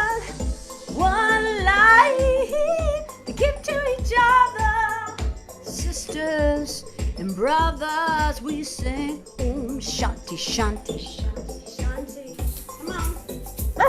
Om Shanti Shanti Shanti Shanti. Om Shanti Shanti Shanti Shanti. Om Shanti Shanti Shanti Shanti. Om Shanti Shanti Shanti Shanti. Let's do it together, yeah. Let's do it forever, yeah. Let's do it together. Let's do it forever, yeah, yeah. Om Shanti Shanti Shanti Shanti. Om Shanti Shanti Shanti Shanti. Woo! That was just perfect. But did you catch some of Chief Phil Lane's moves? I got to tell you, you're a good dancer there, but Chief Phil, he's got the moves going on there. I will be watching the replay for sure. Thank you so much for your beautiful spirit. Thank you. Thank you, everyone. Thank you for having me. I'm honored and feel so blessed. And I'll be here again. Just ask. And I was thinking of when I was little. We used to there was a Jerry Lewis telethon that was on, and I remember we would give and we would wait for our names to be announced. And it's just such a wonderful thing to give. So thank you to all the people who are giving for these amazing causes. Well, thank you, Donna. And a reminder that people go to donnadelory.com. That's pretty easy. DonnaDelory.com. And she's got her new remix, Here in Heaven. And boy, it sure is a little bit of heaven being there. And you can get so many things by going to her website. Her albums, a lot of really good stuff there. So please, let's all go to donnadelory.com. I'm not going to click on online.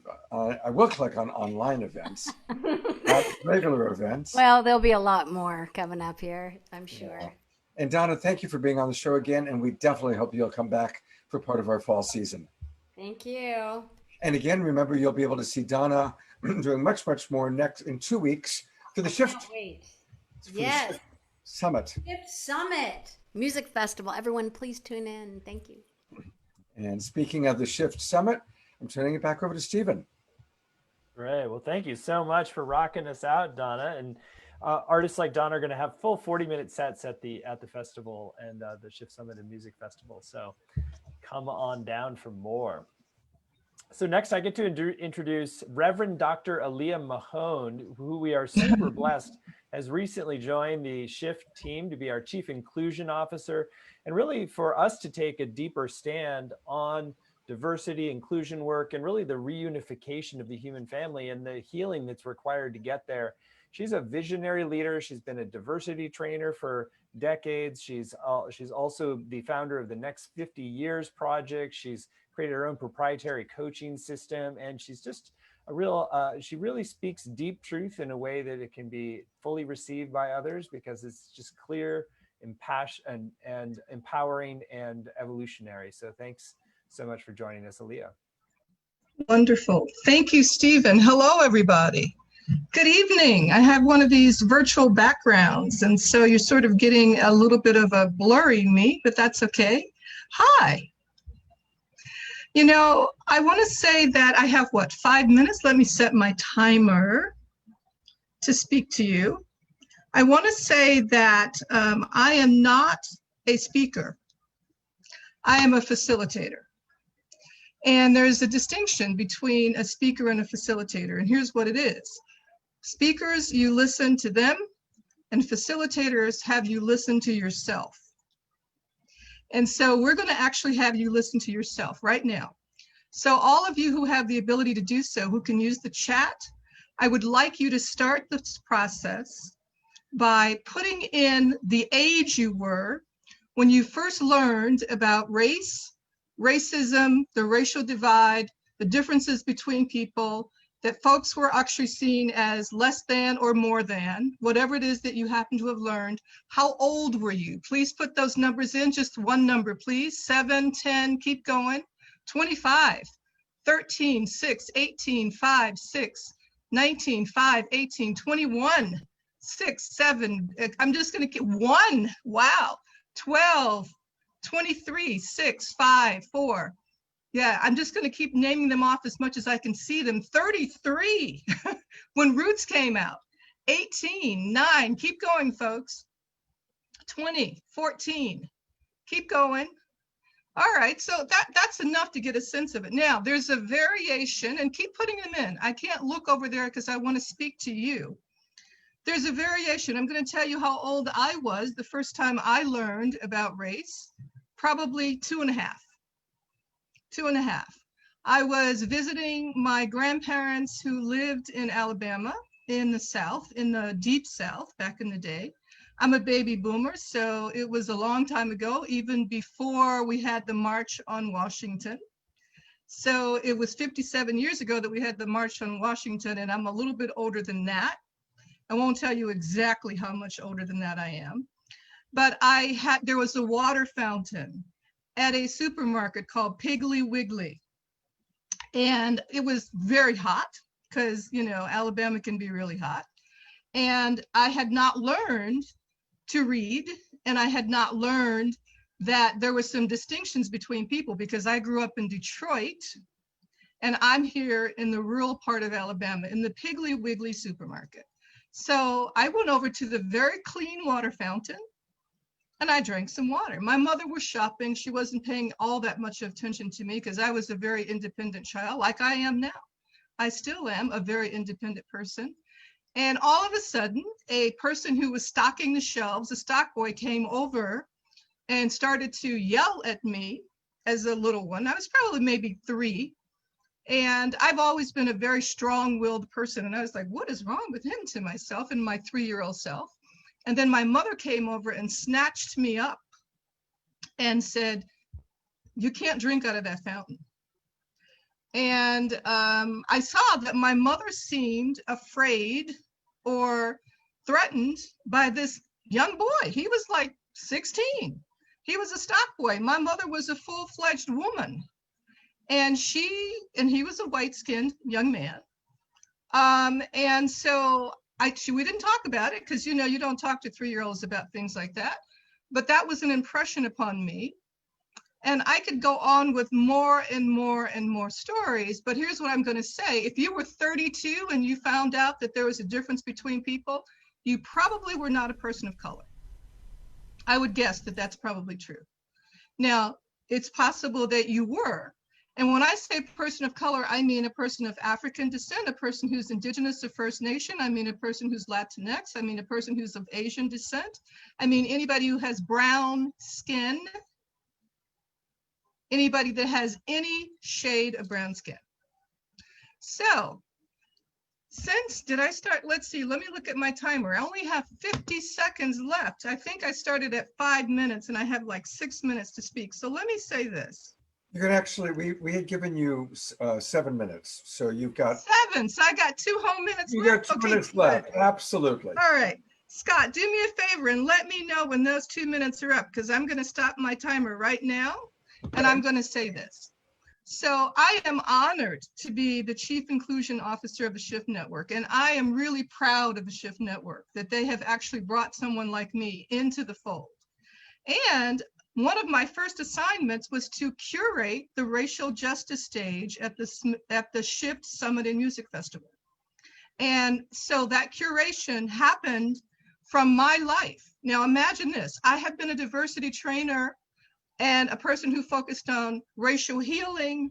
I'm a champion for racial healing, by the way, and reconciliation.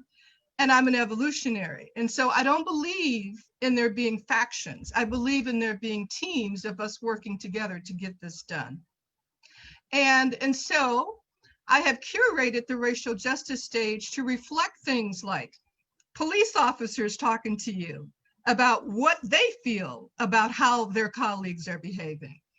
White people who are talking about untraining whiteness, what it means to actually understand that there's a big part that you can play with somebody that you can play as someone with white skin. You know, for the last 25, 30, 40, 50 years, people of color have been leading this charge of racial healing. Well, it's time for us to have our partners come with us. And so we're going to talk about how to do that. What are the tools you need?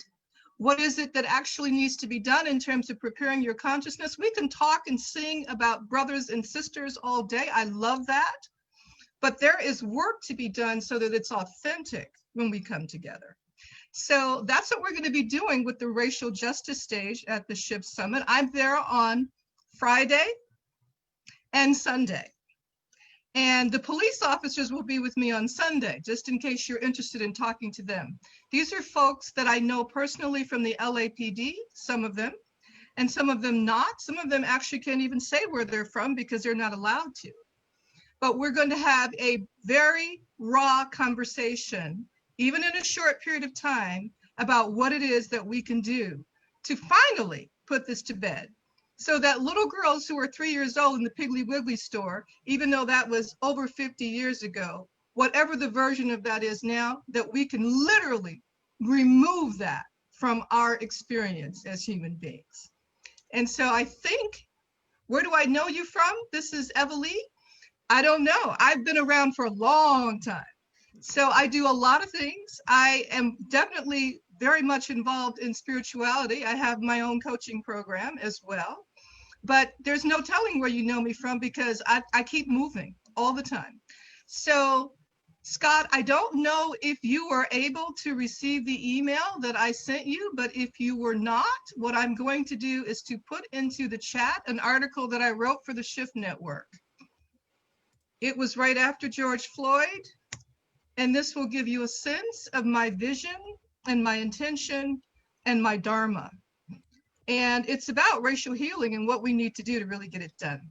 So thank you very much. Am I done yet, Scott?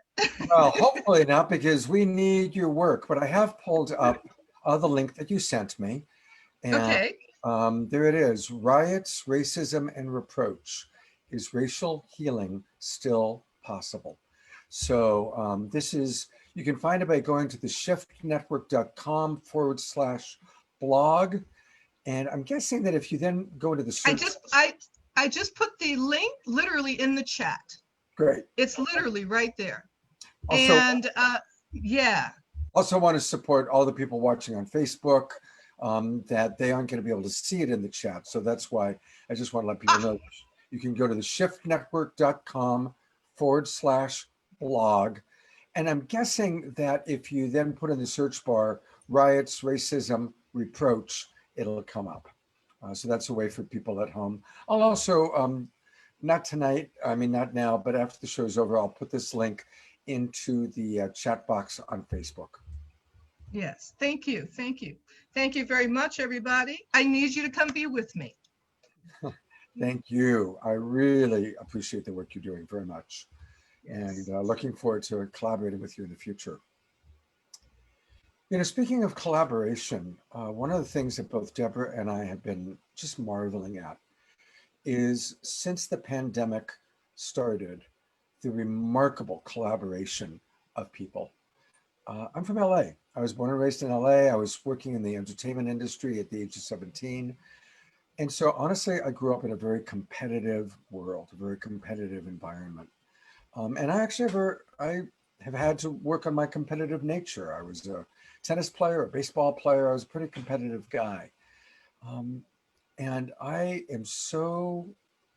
just here to tell all of you, there's a way that these little butterfly cells that we are, the imaginal cells that we are, people are coming together and supporting each other in really beautiful, beautiful ways. And so many of the festivals that had to get shut down, everybody's supporting those festivals. So instead of it being live festivals that we're missing going to, now we're all going online. And it's been beautiful to watch how people have come together. And that's kind of how I want to segue into introducing this beautiful couple you're looking at. You're looking at John and Summer Raymer, and they are the founders of the Sign Network. And I love Summer's title. Her title is the Global Chief Joy Officer. They also are the creators of the Compassion Games. You might have seen them a week ago Friday. They were on my Straight Talk show talking about the Compassion Games. And John is an entrepreneur, civic leader, inventor, and a musician. He's the co-founder of several collaborative technology companies, and he has created a solution which connected 7,000 law firms with their clients. He's taken what he learned in that kind of business realm and he's applied it to us, bringing us all together. And so along with Joy, who brings her quantum sovereignty and her soul-guided purpose and his soul-guided purpose, they've created the Sign Network. And the Sign Network is supporting the Shift Network, Saturday Night Alive, so many of us, helping us to get our messages and our information across. So welcome, John and Summer, and I'm so glad that you exist. I just met you a couple months ago, and I feel like we're already friends. And so thank you, and love to hear what you have to say about the Sign Network, about the Shift Summit, and the ways that you're supporting people. Thank you so much, Scott. It's just been such an amazing night so far, and such an example of, what the theme, let's make the shift happen. I feel it through so many of you that have shared, and the great music, and, this great call that the Shift Network is really, inviting us into, is being a part of the shift. And so I just want to say too, that I have been deeply moved in my soul journey through the Shift Network, through what Stephen and Deva have been offering for a long time. I can think of many gatherings, virtual gatherings that you all have hosted over the years that have supported me as I've continued to stay in the game and stay on my journey. So I just really am grateful for that. And that Hereditary Chief Phil, he is a dear family to us, and James Twyman. I mean, it's such a weaving here, and such an example of that. And yes, Scott, we feel like we've gone deep with you just in the last couple of weeks of getting to know you and Deborah. So yeah, just thank you for all of what so many of you do that are in this Zoom room. Yeah. No, the truth is the time is calling for this. This is unlike anything we've ever experienced before. We're somewhere between no longer and not yet. And it's funny that you mentioned competition and like that, because the Compassion Games was a culture hack on the very idea that you can compete to do good in the world. You can't lose the Compassion Games. And yet I was so frustrated during the games with how difficult it was to collaborate with others. Everyone says they want to work together, but still we're so stuck in these silos. And the birth of the Sign Network really came because of a relationship with a number of us, Chief Phil being one who we met with His Holiness the Dalai Lama in 2008.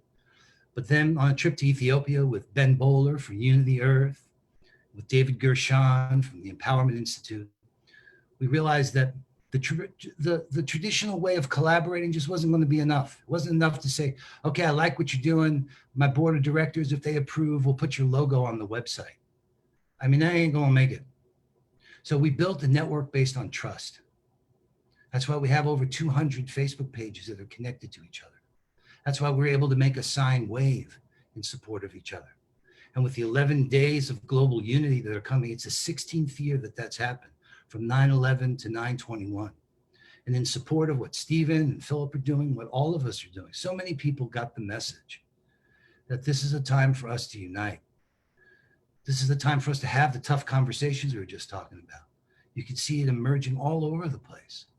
And that's why we want to move up. This whole idea of an up convergence is happening as we move ourselves forward and challenge ourselves. And like James Twyman talks about all the time, it's like you got to really do the action. It's not good enough to just talk about it. Like Brother Phil says, all thunder and no rain. We need the rain. It's time for us to actually unite in ways we haven't before. So we've got a convergence with hundreds of people going to be presenting. We did this during World Unity Week. We had over 25 Zoom rooms where people were presenting to each other and converging and making these sine waves. And then we're going to come together during Peace Weekend and weave all of these incredible threads together. But we're going to launch a decade. We call it the By 2030 decade. to achieve the global goals and create peace on earth by 2030. There's so many initiatives and so many things happening.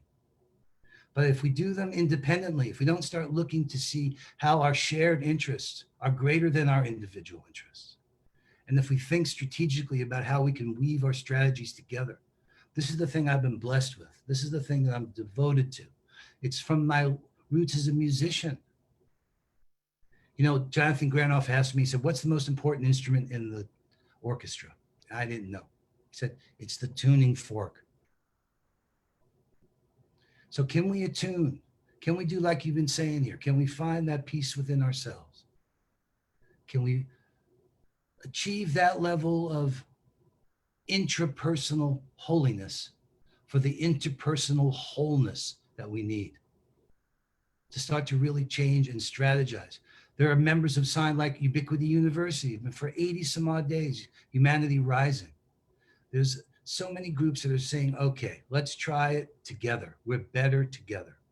And practically, we're going to unload, we're going to unleash this playground. We call it the Up Playground by 2030 during the weekend, where we can unite for the next 10 years to achieve these goals. So I just want to say too, that part of what is I'm so grateful that we've been brought into this particular night, that I, want to say, hey, what if all of us that are here, there's about 300 people in this Zoom room, and I know there's thousands of people watching online. What if tonight was the night that we made the shift that needed to happen? And I just want to say that John and I are calling you in the sense of inclusion, that there are voices that need to be heard, and that all of us have a role, not just the ones that are here speaking and singing that are seen as the evolutionary ones. But I want to say, hey, you that isn't spotlighted here, we need you. And part of the Up Convergence is a call to, like no other, a historical moment leading up to this incredible event that the Shift Network is doing.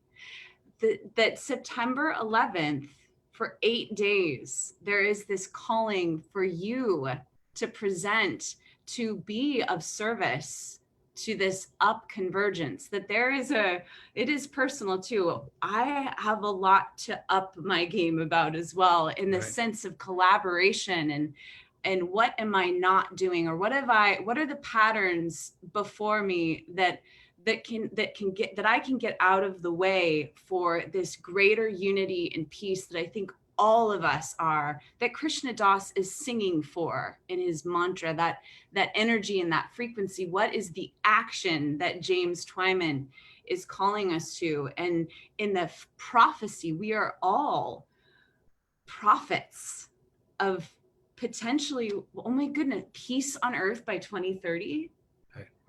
What is it? So there is an opportunity, and I know Scott has the website link, and we have about 34 seconds left. So I just want to make sure you all see that there's an invitation for we are the chosen ones. It's going to take all of us. So. You know what it says there? There's a quote from Pierre Teilhard de Chardin. He says, remain true to yourself and move ever upward toward greater consciousness and greater love.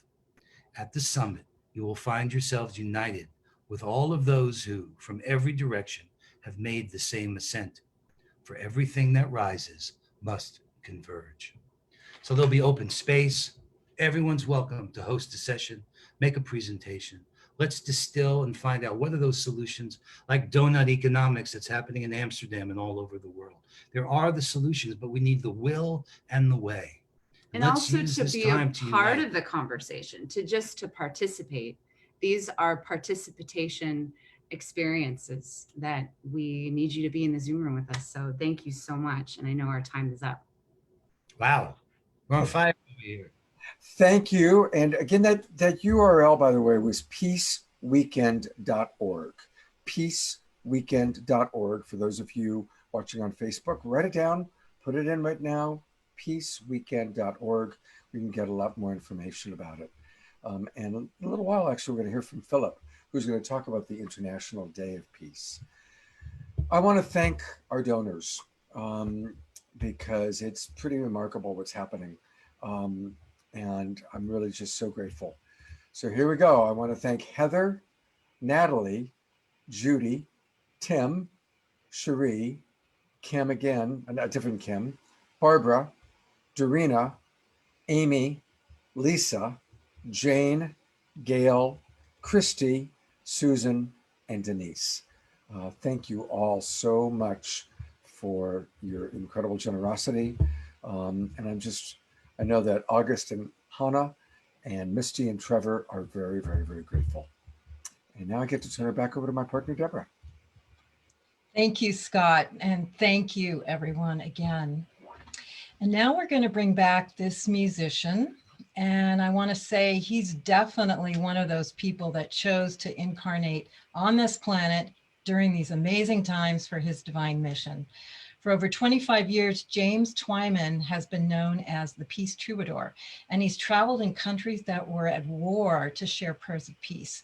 He's been invited by peace organizations to Bosnia, Iraq, Northern Ireland, South Africa, Syria, to initiate world meditations while battles raged around him. And as he's participated, miracles have happened. He's also a New York Times bestselling author and continues his work tirelessly. So again, we get to hear some music from the beloved James Twyman. We need you to unmute yourself. Yep. Thank you. Already. Thank you so much. It has been such a pleasure to listen to all the inspirational speakers and the musicians and everything, and to feel that convergence, the coming together. And if not now, when? I mean, this is such an opportunity. We've heard that said so many times today. And yet in this part of the program, I want to sing something that brings us back to our childish nature as well, because I think celebrating and singing and dancing is one of the clearest paths into the experience we've been sharing here all night. Earlier this year, right before everything kind of changed, I had the opportunity to do something I've always wanted to do. I had written a one-man musical based on the life of St. Francis of Assisi. And I traveled across the country from the West Coast to the East Coast, doing the show all along the way on my way to New York, where I was doing it as a 2-week-long off-Broadway show. But as I traveled across the country, I wanted to be as close to how Francis would have traveled and acted and lived and shared as possible. So the entire time, all the way from Portland down to California and all the way across, I traveled across the country with no money, no credit cards, no idea how I was getting from place to place or where I would stay when I did arrive.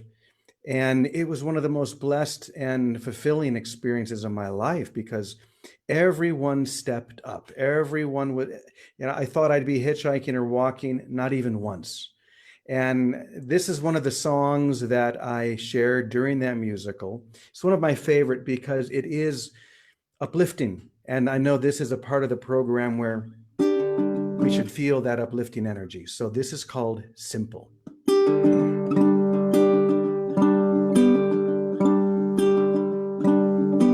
Be like a child today. Don't overcomplicate what's simple.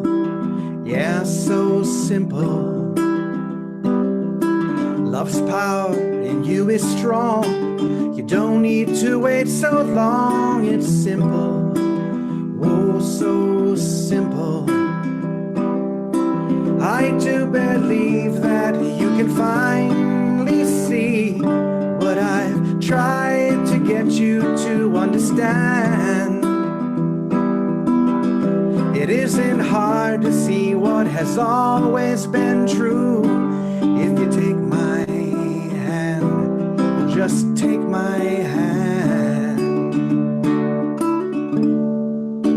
Be like a child today. You don't need to throw away what's simple. Oh, so simple.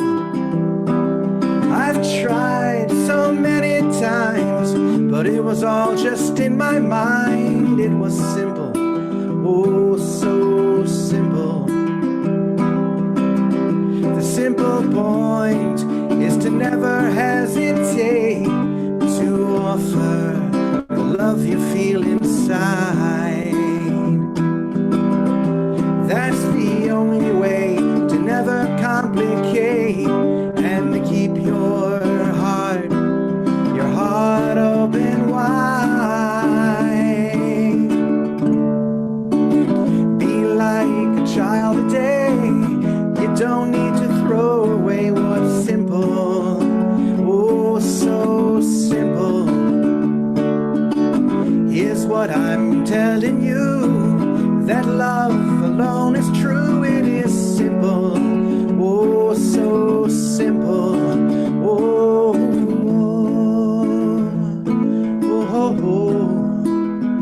it's so simple. Love is simple. I want you to sing this line with me, wherever you are. Love is so simple. Love is so simple. It is simple. Love is simple. Beautiful. Love is so simple. Love is so simple. It is simple. Love is simple. One more time. Love is so simple. Love is so simple. It is simple. Love is simple.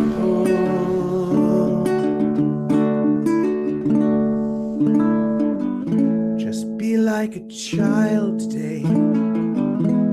You don't need to throw away what's simple. Yeah, so simple.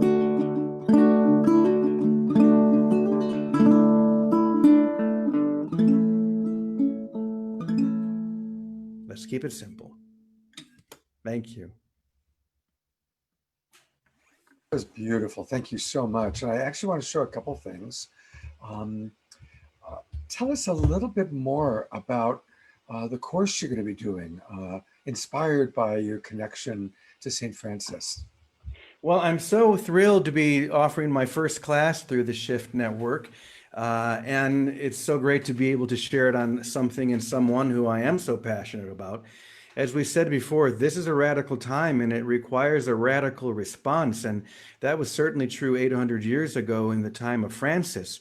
And what we often don't realize, and this has been mentioned tonight, that Francis lived at the very end of the Dark Ages. And yet his example, the way he started this revolution in Europe and the whole world, it was one of the direct lines straight to the Renaissance, this era of great creativity and music and art.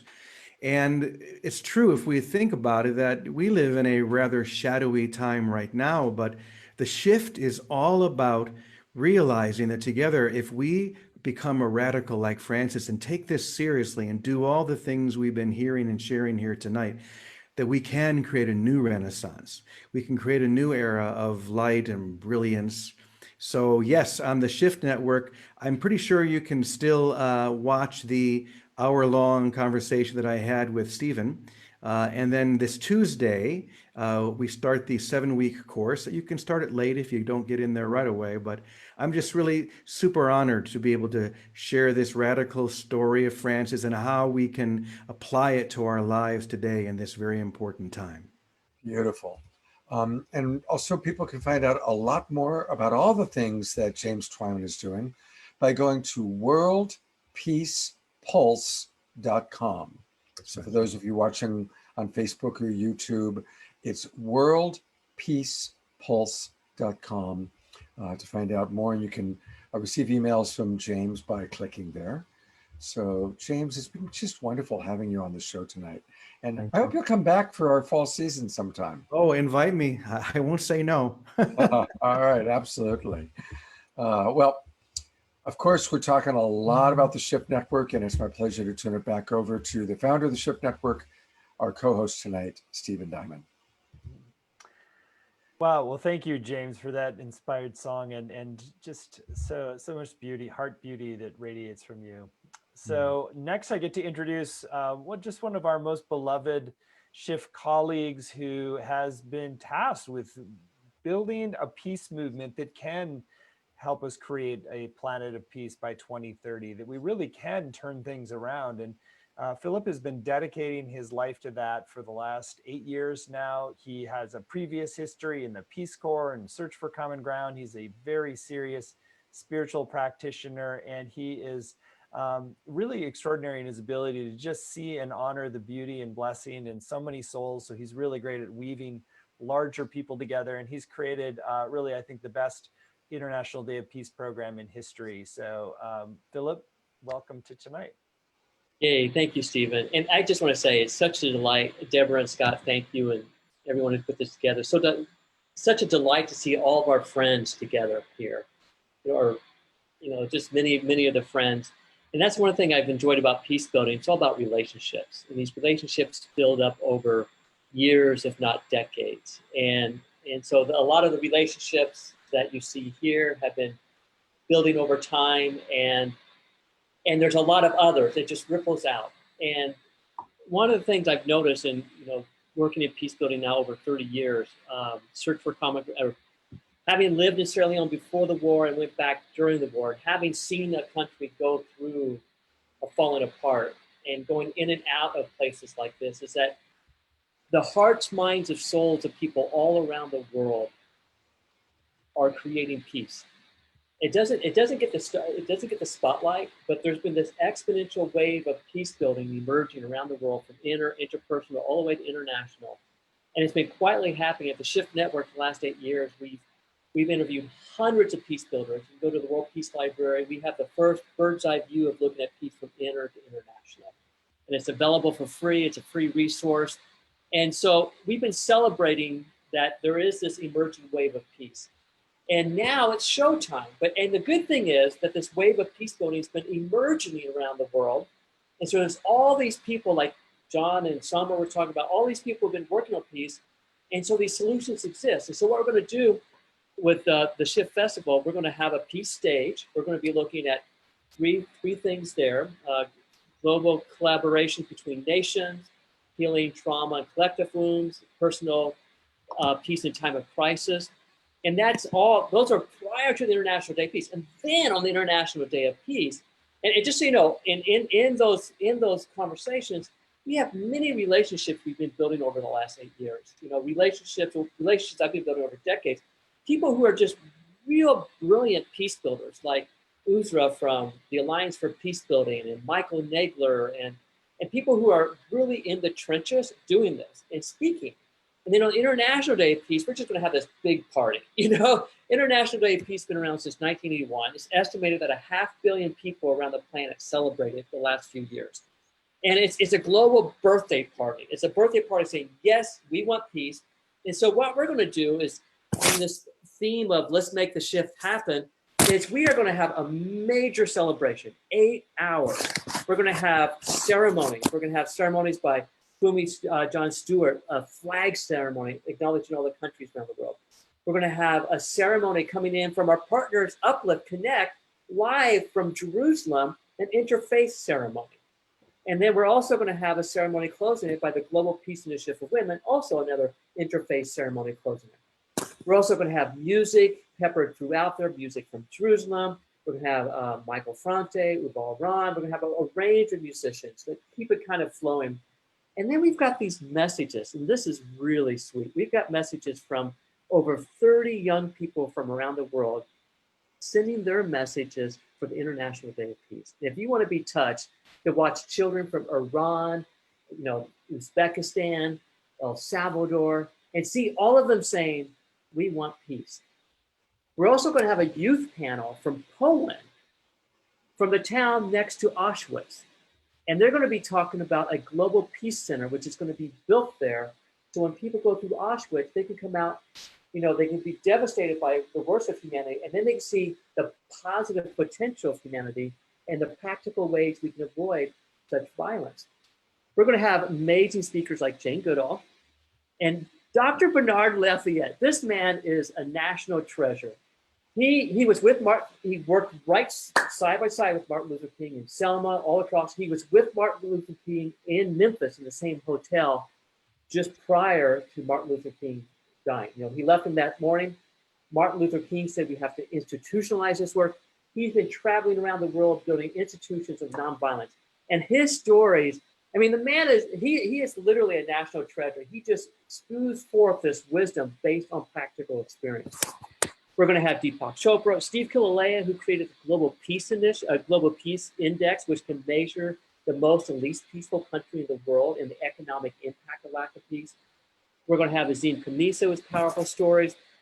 We're also going to have we're going to premiere a film, Voices of Peace, with over 20-some peace builders from around the world telling stories of peace and how you can apply those in your life. And so we're going to be like just filled with incredible inspiration, celebrating this International Day of Peace. And it's just going to be, and we're going to have reports out from each of the stages. You know, we have all these different stages during the festival: business, social justice, arts, and all of those, if you think of a wheel, and like Barbara Marx Hubbard used to talk about the wheel of co-creation, all these different sectors contribute to peace. And so we're going to be hearing from leaders from each of those sectors talking about what's the game plan to move that sector forward. And all of those, when you put them together, that is a larger vision on how to move forward with peace in the world. It's similar to the convergence that John and Summers happened. It's happening. Peace is happening. It's just more of just bringing our attention to focus on it and to celebrate it. So that's a quick glimpse. Summer's nodding her head yes. And our good, you know, it's just going to be a party. Chief Elaine Jr. is going to be there. Scott, how am I doing on time here? I think I'm probably pretty close to that. Yeah, we're getting pretty close, but you're doing fantastic. Remind everybody the date and the best way for them to tune in. Oh, well, the festival starts on September 18th. The International Day of Peace is September 21st. And so you want to just plan on celebrating that with your family, friends, and community, and with us and partners around the world. So thank you all. And also go to the worldpeacelibrary.com for a free resource from the Shift Network, and that you can use with your family to find inspiration for peace. And here it is again, the world. Thank you, Scott and Deborah and everyone. And big thanks to Stephen and Deva for their commitment to peace over the last decade. And it's great to have Elia as a colleague now too. So thank you all. Again, it's the worldpeacelibrary.com. I've got it up on the screen right now. worldpeacelibrary.com. So many resources that are coming through in tonight's show. So thank you. We're winding down. We've got a speaker left and a little more magic left. But I just want to remind people that we're getting close to the community connection time. That's where you, if you're in the Zoom room, can come in and share 1 minute, we keep it to a minute, of what's inspired you. You know, maybe you're inspired by James Twyman's music, or by what's happening with the Sign Network, or by Paul's magic, or whatever it might be. But it's a chance for you to share what you've been inspired by, because we want to open it up to our community. If you want to be on Community Connections, you need to send me a text message in the chat box, in the Zoom chat box. Hey, Scott, I'd really love to come on and tell me what you want to talk about, who you were inspired by. And then I will promote you to being a panelist. Now, what's important is to make sure you're muted, so that once you do come into the panel, you're muted, so that you don't interrupt Deva or our magician during their presentations. So let me know if you want to come on in. And to introduce our next speaker, there's Deborah. Thank you, Scott. And yes, we get to end our speaker program with a very empowered, incredible woman. David Haley Mitchell is a spiritual guide. She's a public speaker. She's a sacred partner of Stephen Dinan, our co-host. And she has co-founded the Shift Network with him, but she's also offered the Soulful Women program and devotional music to support feminine awakening of our planet, and the Inspiring Women Summit, which is a virtual gathering that had more than 53,000 participants from over 160 countries. But she's also got the best job in the world. On top of all that, she's a mother to 2 beautiful children. Can you imagine all that, and also being the Divine Mother, which is such an important sacred role? So I'm so happy to host and invite Deva to come on and share your heart, your wisdom, and however you'd like to cap off this incredible evening together, Deva. Well, thank you, Deborah, and thank you for all the hard work you've been doing for so many years on behalf of our conscious community. And Scott, also blessings, and all the people that have made this possible. So I'm gonna do something a little different.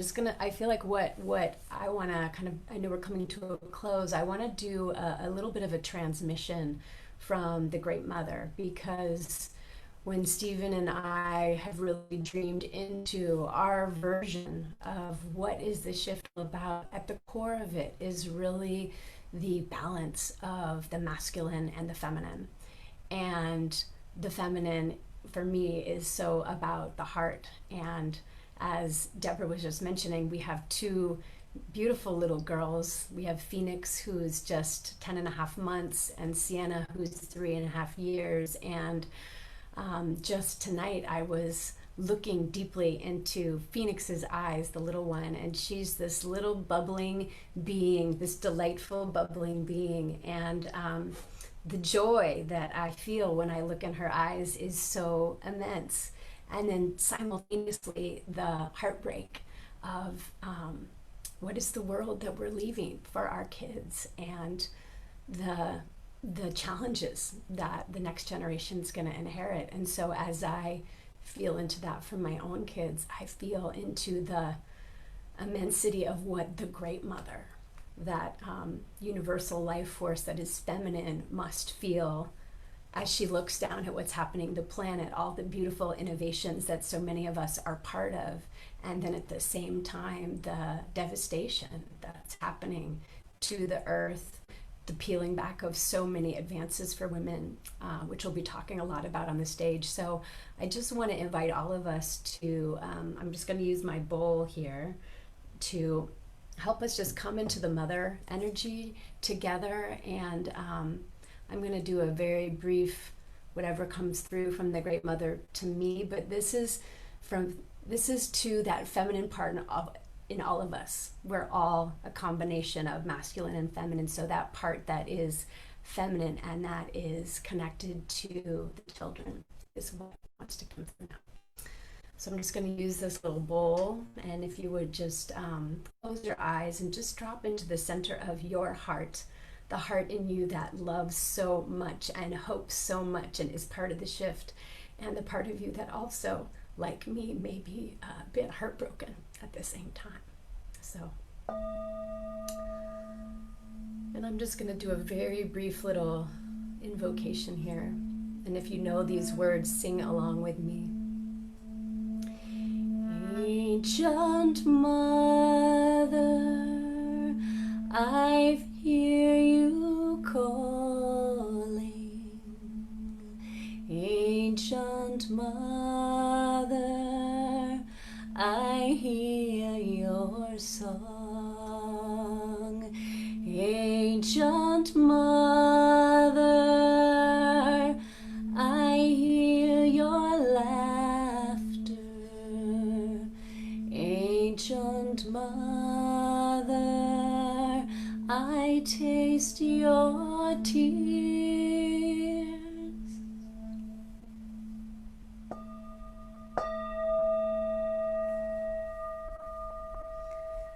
And now with me, just dropping into the middle of your heart, and the Divine Mother in me wants to speak to that sacred feminine part of you.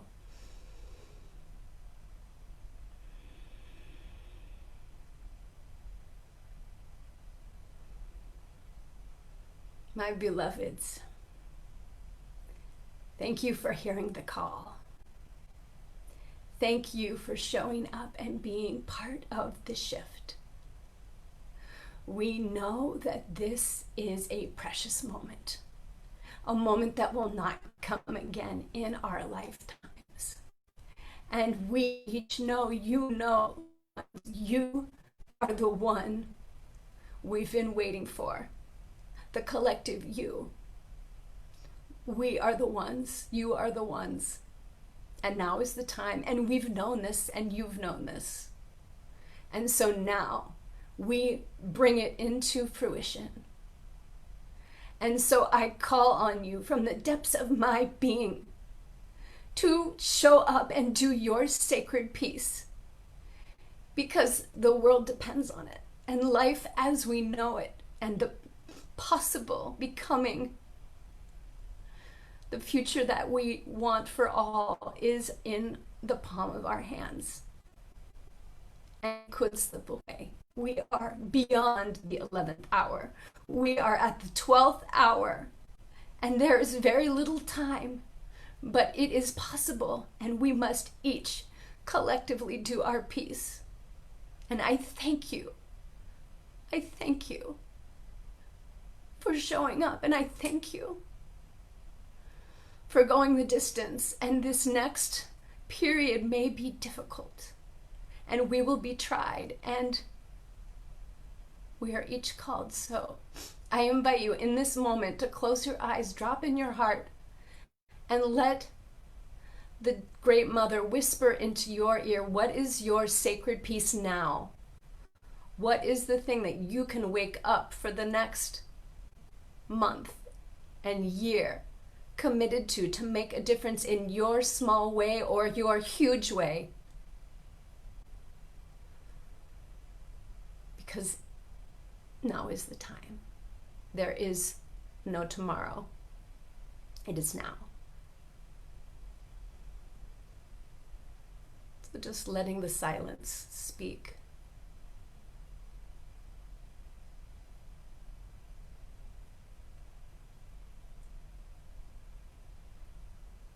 And I invite you, if you're called in the depth of your heart, to make a sacred commitment, a contract with the Mother Life herself to fulfill your piece of this sacred contract. And the universe will hold you to it, because we're depending on you. Thank you.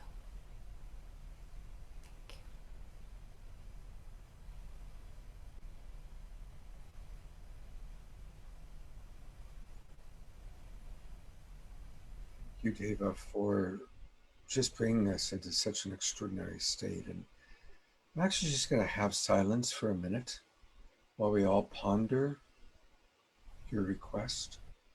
And I want to invite people to put in the chat box, if you feel so called, to put any commitment that you want to, whether it's big or small, any commitment that comes to you based on this incredible, really divine channeling, divine inspiration through Deva.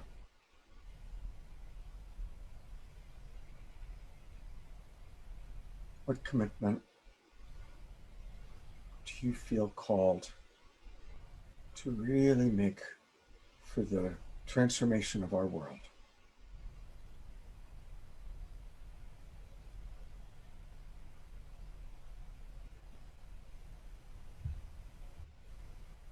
While people are putting it in, there's some really beautiful commitments coming in now.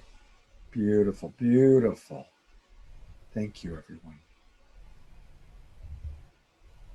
If you'd like more of Deva's medicine, and clearly she has a lot of medicine, her web page, very easy to get to. It's Deva, DEVAA.com. DEVAA.com. And there's a lot there. You can learn more about her and her beautiful offerings and her medicine. Thank you, Deva. Thank you so much. And this beautiful commitment's coming through right now. Thank you.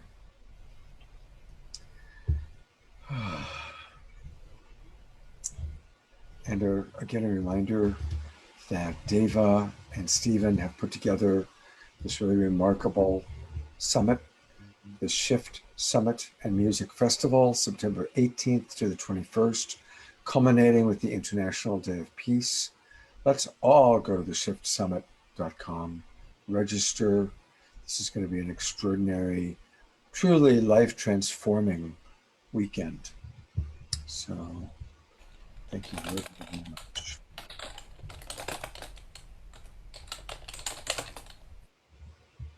I'm going to, we kind of decided to conclude with some magic. And I tell you, David, the magic you just created was really something. So I want to acknowledge that. And while Paul Draper is providing us with some more of his beautiful magic and fun, please, everybody, put your commitments in the chat box. And also, if any of you want to come in and offer a minute of inspiration, let me know so I can promote you to panelist. Hey, Paul. Hi. Well, thank you for being with us, and we're eager to see what you might have up your sleeve.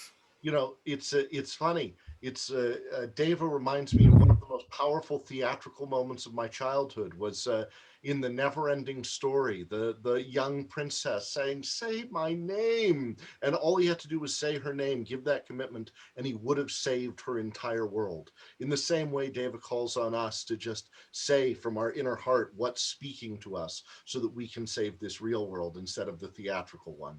And so that's the reality of it, bringing that truth to all of us.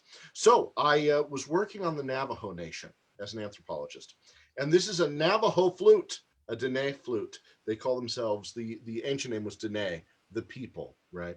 And this is a Zuni bear. The man who made it was Navajo and his wife was Zuni. The Zuni bears or fetishes tend to look like this.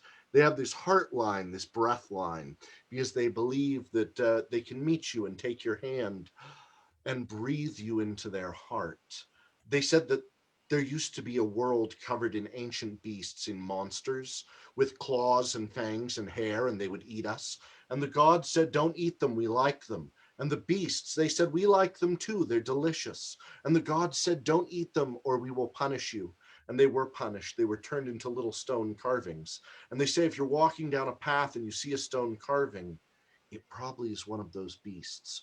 Hold it up to your ear, and if you hear a heartbeat, it's still alive, like hearing the sea in a shell. Carry it in your pocket, it will learn to love you. And when your enemies are near, it will appear and it will devour them. Anthropology is fun. Let me play this for you, and then I'll show you an ancient piece of magic that I discovered.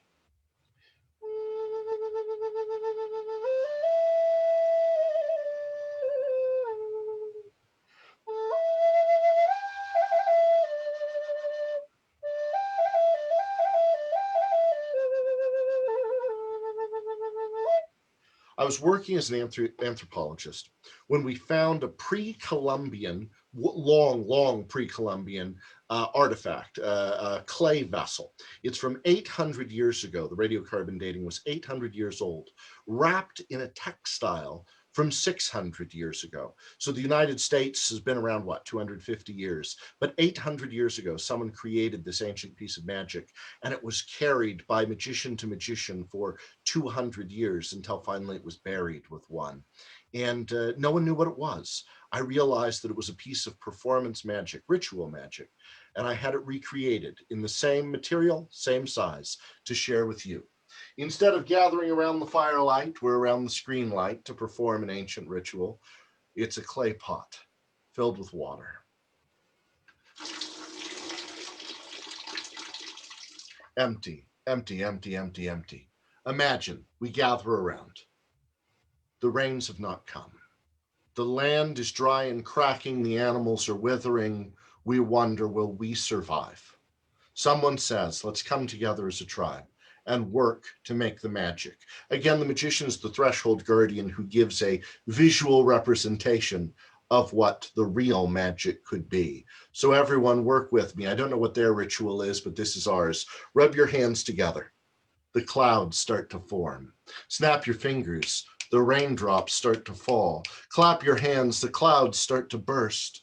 Stop, stop. It became heavy in my hand. And just like that, you made it rain.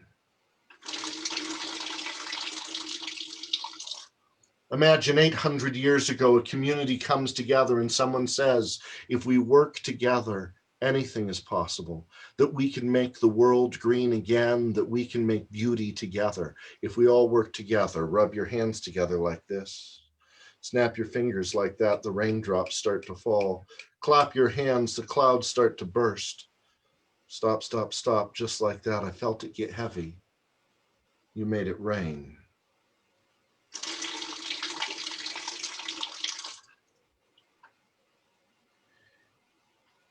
I'd go to this summit just to see Deepak Chopra. He was a big inspiration to me when I was young. I'd go to this summit just to see Jane Goodall, a huge inspiration to me when I was young. And that list of names and the people here have been amazing. I have another piece of magic to share right over there. It's important right now, wherever we go, that we take care of each other, both in spiritual form and in physical form. So wherever you go, wear your mask. Make sure to keep people safe. Wear that mask. And you can theme it to whatever you're passionate about. Think of your favorite color. Whatever it is, you can go on Etsy and support artists and make masks that match whatever you're passionate about. When I was a little kid, my favorite movie was Willy Wonka and the Chocolate Factory. This is a bag I picked up on a trip with my mom to Turkey. Inside is a piece of magic that I found when I was in China. I remember a few years ago, my mom was at the Magic Castle in Hollywood with me. And Neil Patrick Harris, the actor, was sitting next to her, and she didn't know who he was.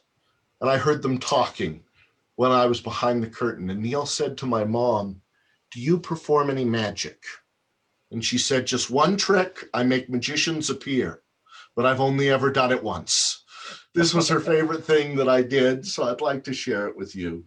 2 hoops of steel. You never get to see it this close.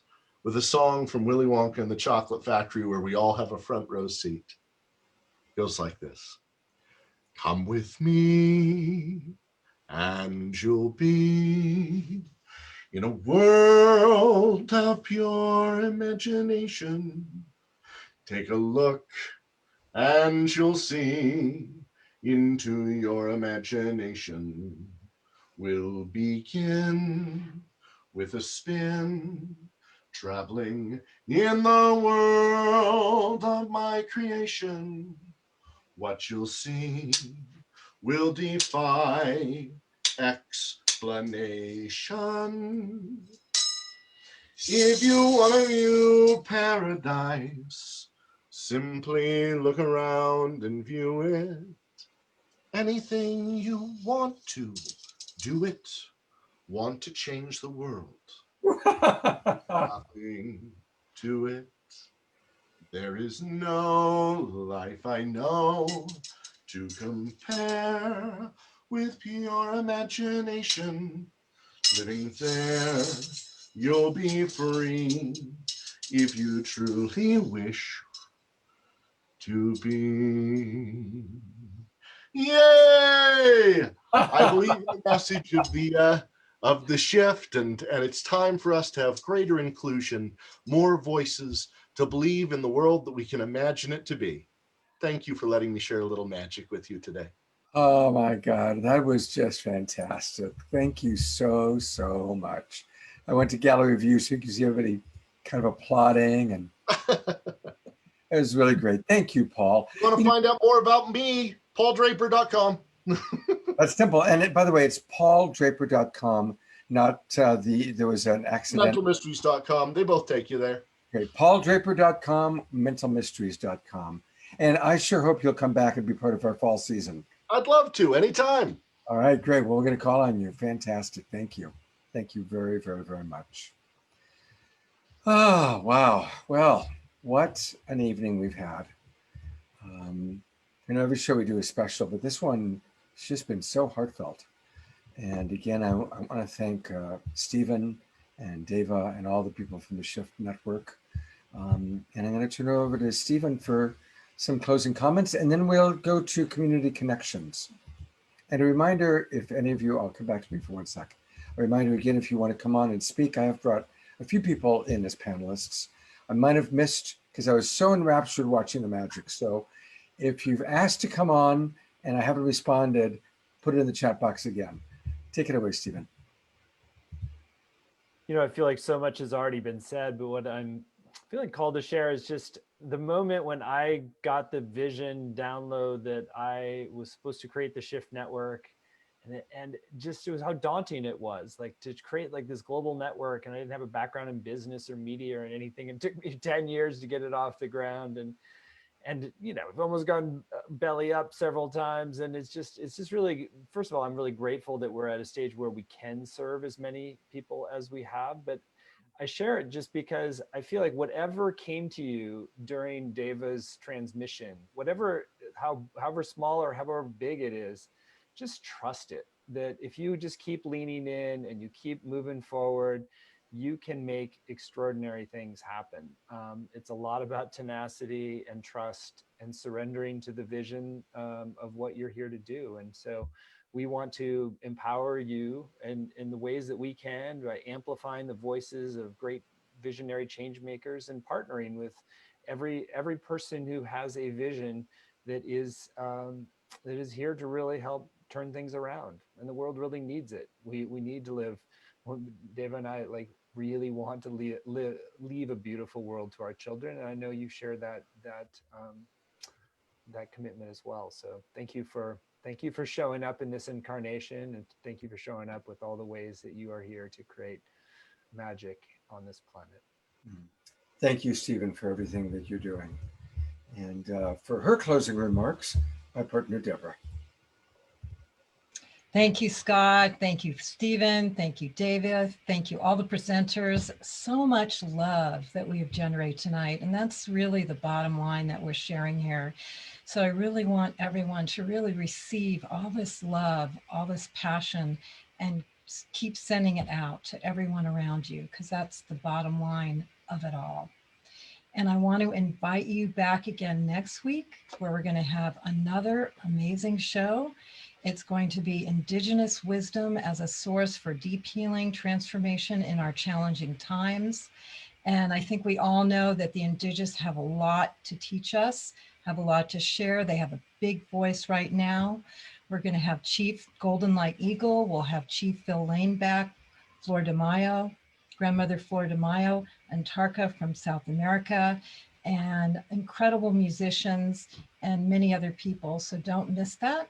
And then on September 19th, we are going to be celebrating the International Day of Peace with Carolyn Miss, Matt Kahn, Swami Vyandananda, Jeff McBride, and many others, and we'll be the featured show on the Shift Summit and Music Festival. So it's going to be fun and enlightening again. So I invite you back.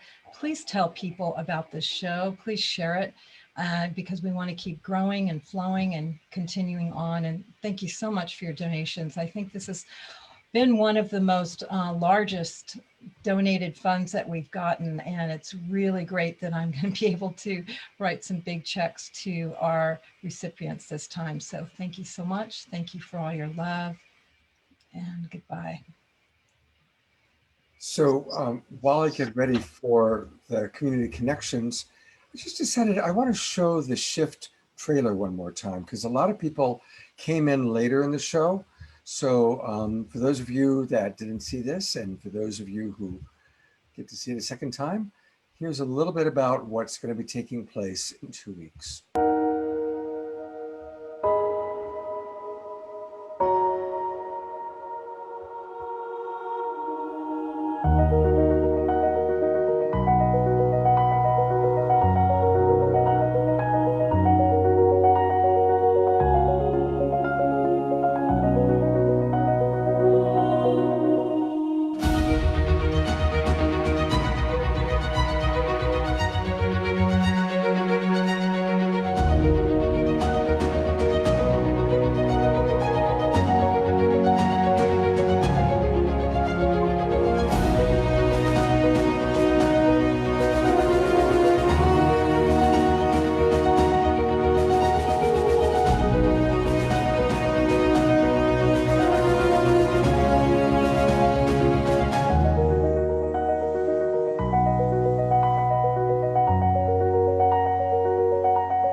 I'm just going to pause it there so everybody can make sure they have the right URL.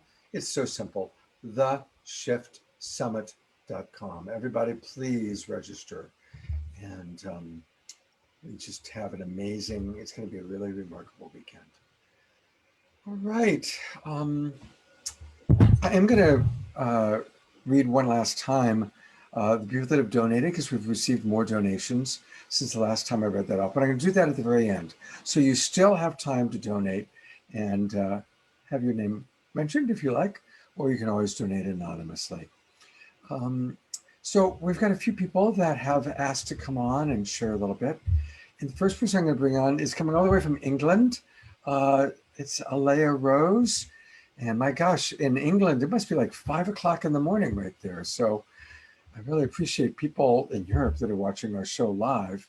And Elia, the spotlight's on you. And what would you like to share tonight? Hi, am I unmuted? Let's we hear you. Yeah, I get up early to write, so I like the early mornings. You've all got such beautiful hearts. I just wanted to say, I just feel so much with these shows. I just feel people's hearts. I don't know why. I just feel people's hearts, and I just felt so much with the channeling, and so much with all of you. And I just wanted to quickly say, when I listened to James, are you still on there? I can't see who's on there. I see heart tones in people's voices, and you have such a beautiful heart tone. And if it's okay to ask, if it's too personal, then don't answer. But I just wondered your feeling of St. Francis, because I've felt him for a very long time in lots of ways, and it's like a little miracle that I found someone else who also feels like that. I just wondered what your feeling of him is. That's all. If it's too personal, then you don't need to answer. James isn't with us anymore. I think he logged off a few minutes. You just missed him. He logged off a few minutes ago. Oh, that's why I had a feeling he'd gone. Okay, it will come another way. I just wanted to say that there's so much unity happening now, and there is this incredible peace when we all bring our hearts together like this, and shows like this, and people joining in their homes or around the world online is bringing so much peace to the world. And I just wanted to quickly say that when we bring our hearts together like this and remember each other beyond our personality and our beliefs and our colors and our eye colors and what fruit we like to eat, there is this unity that goes beyond difference and goes beyond anything, where we can become one in our hearts. And then I feel we're very near to coming into divine peace. And when we reach that divine peace, I feel that will be the opening to peace on earth. Wishing you all a lovely evening. Thank you so much, Elia, all the way from England. It was just beautiful. And, you know, we do have several of our panelists who are still with us. And so if any of our panelists want to say something else, add something, you certainly are welcome to. Just pop a note to me in the chat box, and I'll put the spotlight on you. We do have two other members of our community that have asked to speak, and that's Cosmic Colibri and Shauna. So I'm going to go to Cosmic Colibri next. And there you are. Spotlight's on you. Okay. Okay. I was a bit emotional. So I just briefly want to share where I am at the moment. So Cosmic Colibri is basically the holistic healing project I've been doing for the past 14 years. And I've been a proactivist, try to do projects, especially in countries like now I'm in Mexico. I work with cacao and massage and everything. And instead of running back to my safe place in Italy, I thought that I wanted to stay in a place where I could help. And I'm like, really, it's not easy here. Like every day I'm working really hard to put together a bit of money to be able to bring food to the kids in the orphanage. And I'm really grateful for all of you, because sometimes I feel that this really helped me because I see people, I'm just 34, but I've been volunteer since I was 16 and try to change the world. And I was just sometimes feel like I didn't focus on doing my own business. I didn't focus on being a successful online teacher or like becoming like one of these super cool priestess that everybody know on social media. But then like, and I'm just like, sometimes today I was like, why I'm doing this? I'm just trying to do something nice. And when I was asking help to my more famous social media friends to help me share the page, promote my massage, try to raise funds for the kids, because I'm raising funds for orphanage. They are doing a holistic healing approach and to the kids, especially kids with autism and coming from abuse family in Mexico. The government just get them and just throw them in these houses, and they're not really helping them. And watching all these people that for me, like all of you, the Shift Network, I managed to do things like study stuff that I could not afford to pay because I dedicate most of my time, energy, and money to help people that are less fortunate, from my time in Palestine to the locust kid in India and here in Mexico. And so when I can connect online to this Saturday night, it really helped me to feel the strength, not feel alone and not feeling like, okay, I just to be at service and other people doing the same. So I really want to thank all of you for the support. And if you can put an extra prayer that I can manage to manifest soon some like healing device for the kids, I really appreciate. And thank you so much really for all these beautiful panelists, especially Scott and Deborah for putting this, and I can access, even if maybe like a big summit, I will not be able to pay for it. But this, I can sometimes sit and just breathe some amazing healing here and be able to find strength to keep on doing what I'm doing. Thank you. Thank you. This is all, and it's amazing. We still have 170 people in our Zoom room and at least 100 or 2 watching on Facebook. I just want to take a moment, and you represent so many millions of people who we don't know their names, they're not famous, who are making the world a better place. And thank you for every day the service you provide. Thank you every day for the children you're supporting. And just really, God bless you, and God bless all of you out there for the small and large acts of kindness that you provide. And I'm really appreciating, our first 2 community connections people, one from England, one from Mexico, in Mexico, originally from Italy. And I love that we really are the global peace tribe, and you're helping us to remember that. So God bless you. Thank you. Our third and possibly final person from the community who wanted to speak is Shauna. So hi, Shauna. I got the spotlight on you, and if you could unmute, and what would you like to share tonight? Okay. Can you hear me okay? Yes, you sound good. Okay. Thanks, Scott, and thanks, Deborah. I had kind of an aha moment today, and then hearing Reverend Elia, who was talking about racial healing, inspired me to share this. So I'm here to promote the word and, A-N-D. It's a word of unity. It's a word of inclusion. And it's a word that brings expansion of thinking. I noticed people lately are putting one sign out on their yard, a political sign. I would like there to be 3 signs in their yard. When I drive to one town near me, the one sign I see is Black Lives Matter. Yay, that's great. And in the town I live in, I see one sign on people's yards, and it's in support of the police, which says, "We support and pray for our police." And yay. If I had my choice in my yard, I would have 3 signs. Yes, I would have, "We support and pray for our police." In the middle, I would have a really big sign that says, "and." And then I would have a third sign that says Black Lives Matter, because I think we can truly have all of that.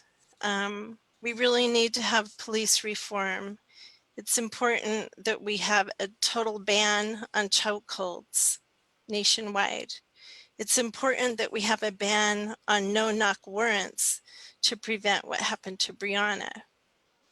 So I just want to promote the word "and," because Black Lives Matter.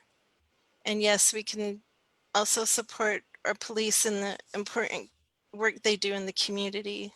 So I just hope that we can have a lot more "and" in our worlds. Thank you. Thank you, Shauna. And you know, that's the thing. We can find the room in our big, beautiful hearts for all of it. There's room for us to really honor the challenge of Black people in this country and to honor the good police officers, the ones that do risk their lives, that are really, truly doing their best. And so you're right. There's room for all of that. And what a beautiful message of unity. Are there if any of our panelists want to say something? I'm just going to go to gallery. Summer. All right. Can you hear I me? love that. I love that background, Summer. It's amazing. Can you hear me? Are we Perfect. good? Yep, you're good.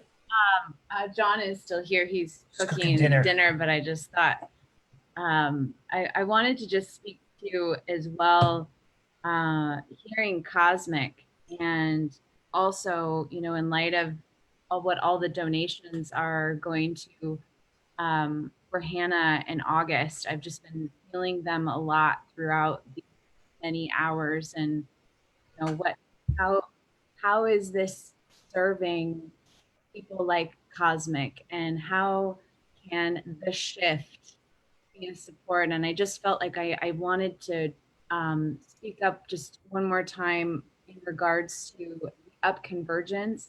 There really is a space for all to present in this up convergence, and it's really like a build up to this incredible event that the Shift Network is putting on. So right now there is a if you scroll down a little bit further, Scott, that right there, join us, team up, that is, if you click there, it is an opening into many different opportunities. You can present, you can host a panel. I mean, it's really like an open space for so many of the very necessary conversations. And it is global. And I just want to make sure that, like, you know, Anna in August, they held grief programs in their home. That's what they did in their home. You know, how I hope that they continue to do that work, and maybe the up convergence can be a space for them to do that work, and also that they can be fueled and participate in conversations and experiences that are going to lift them, like to offer support to her phoenix wings, as she was saying. So I also really want to make it really clear that everyone is really welcome to participate and be of service to this up convergence. Racial injustice conversations. Pato, Bonton, and Antoinette were on Scott's show. Antoinette and I are inviting anybody into the Zoom room as we're having a conversation with Black women and white women about the racial divide.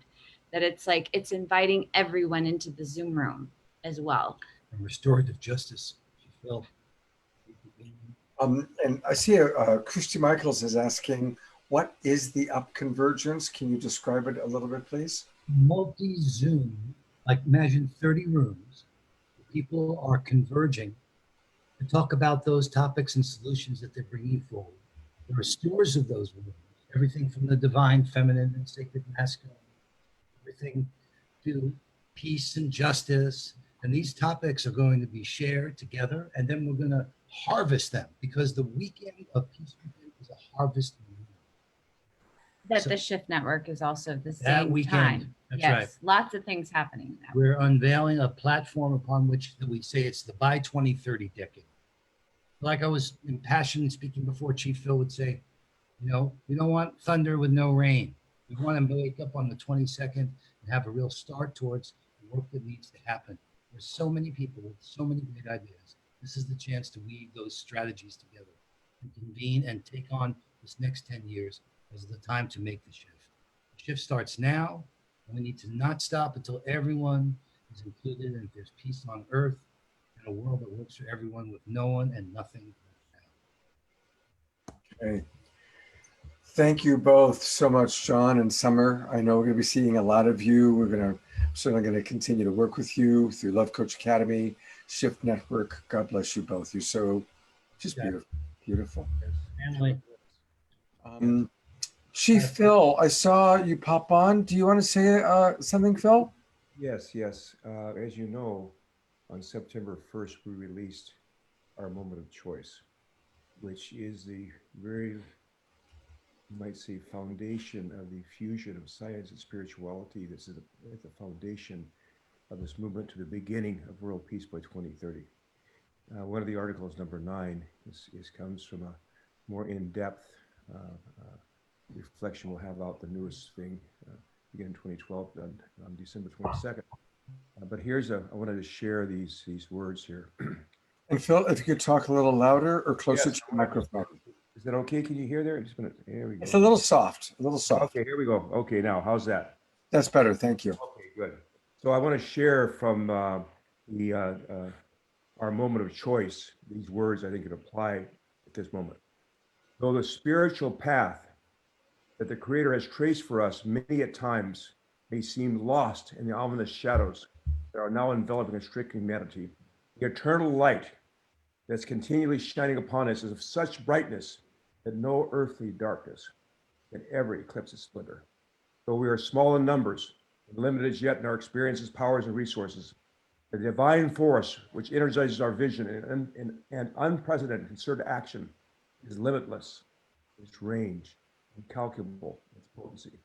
Without question, the enemies, whom every acceleration in the progress of our unified work will rise up, are fierce, numerous, and unrelenting. Yet if we persevere, invisible spiritual hosts will, as promised, rush forth to our aid. It will enable us to vanquish any hopes of our destruction and will annihilate the forces of disunity. And so I really feel so deeply tonight what a beautiful, wonderful, absolutely beautiful coming together. And there's without question, there's no power on heaven and earth that's going to do anything but assist in the end this movement we have towards the fulfillment of who we are as human beings, moving from our adolescence to our spiritual adulthood, everywhere in Mother Earth, all at once, everywhere, all at once. So I thank you. The great, wonderful bounty to be here, especially with relatives who give us a hand along the way. And I wish you a wonderful week as we embark further deeper into this transformation process that we're in right now at this moment. Hallelujah, chante washtelo, chunkmano hemedo, chinupas abmedo, hallelujah, chante washte. Well, and I look forward to being with my dear Tahanshi, Chief Golden Eagle, next week. Oh. Thank you so much. And yeah, Phil's going to be back on the show next week, a week from tonight, as we honor Indigenous elders. And we're going to have Phil, Grandmother Flor De Mayo, Chief Golden Eagle, and several others. I'm going to briefly just share the screen. Our friend, I'm not quite sure how to pronounce her name, Kosbuk Calabri, is inviting people to connect with her via Facebook. So it's just go to facebook.com/KOSMICKOLIBRI, Cosmic Calabri. So if you want to connect with her, this is a wonderful way to do it. So thank you. All right, I think that we're just about done for the night. My company, Love Coach Academy, provides 15 free online webinars every week, all free. The next one will be tomorrow morning, and it's actually one that I do every Sunday at 10 a.m. I do my Sacred Sunday show. Sometimes I have guests. Tomorrow, I'm going to actually speak by myself. I want to talk about what I'm observing as I work with people that are in challenging relationships. So that's free. It's at 10 o'clock in the morning. You'll find it. Just go to my Facebook page, or you can go to the Love Coach Academy page at 10 o'clock Pacific time tomorrow morning. I'm checking the messages here. Okay. Thank you to all of our presenters. Thank you to everybody watching. You know, it's amazing. We still have 150 people in the Zoom room. A lot of people still on Facebook. So thank you, everybody, for staying with us all the way through. Thank you for your donations. Oh, we have received a few more donations, so I'm glad I'm remembering to look at that. Here we go. I want to thank Deborah, Marjorie, Raymond, and Heather. Those are the 4 people that have donated since the last time I spoke. So thank you, everybody. Thank you so much. All right. This is Love Coach Scott Katamas on behalf of Deborah Giusti and all of our panelists and the Shift Network. Thank you very much for watching, and share this out so more people can discover the work that we're doing. God bless you all, and we'll see you next week. Good night.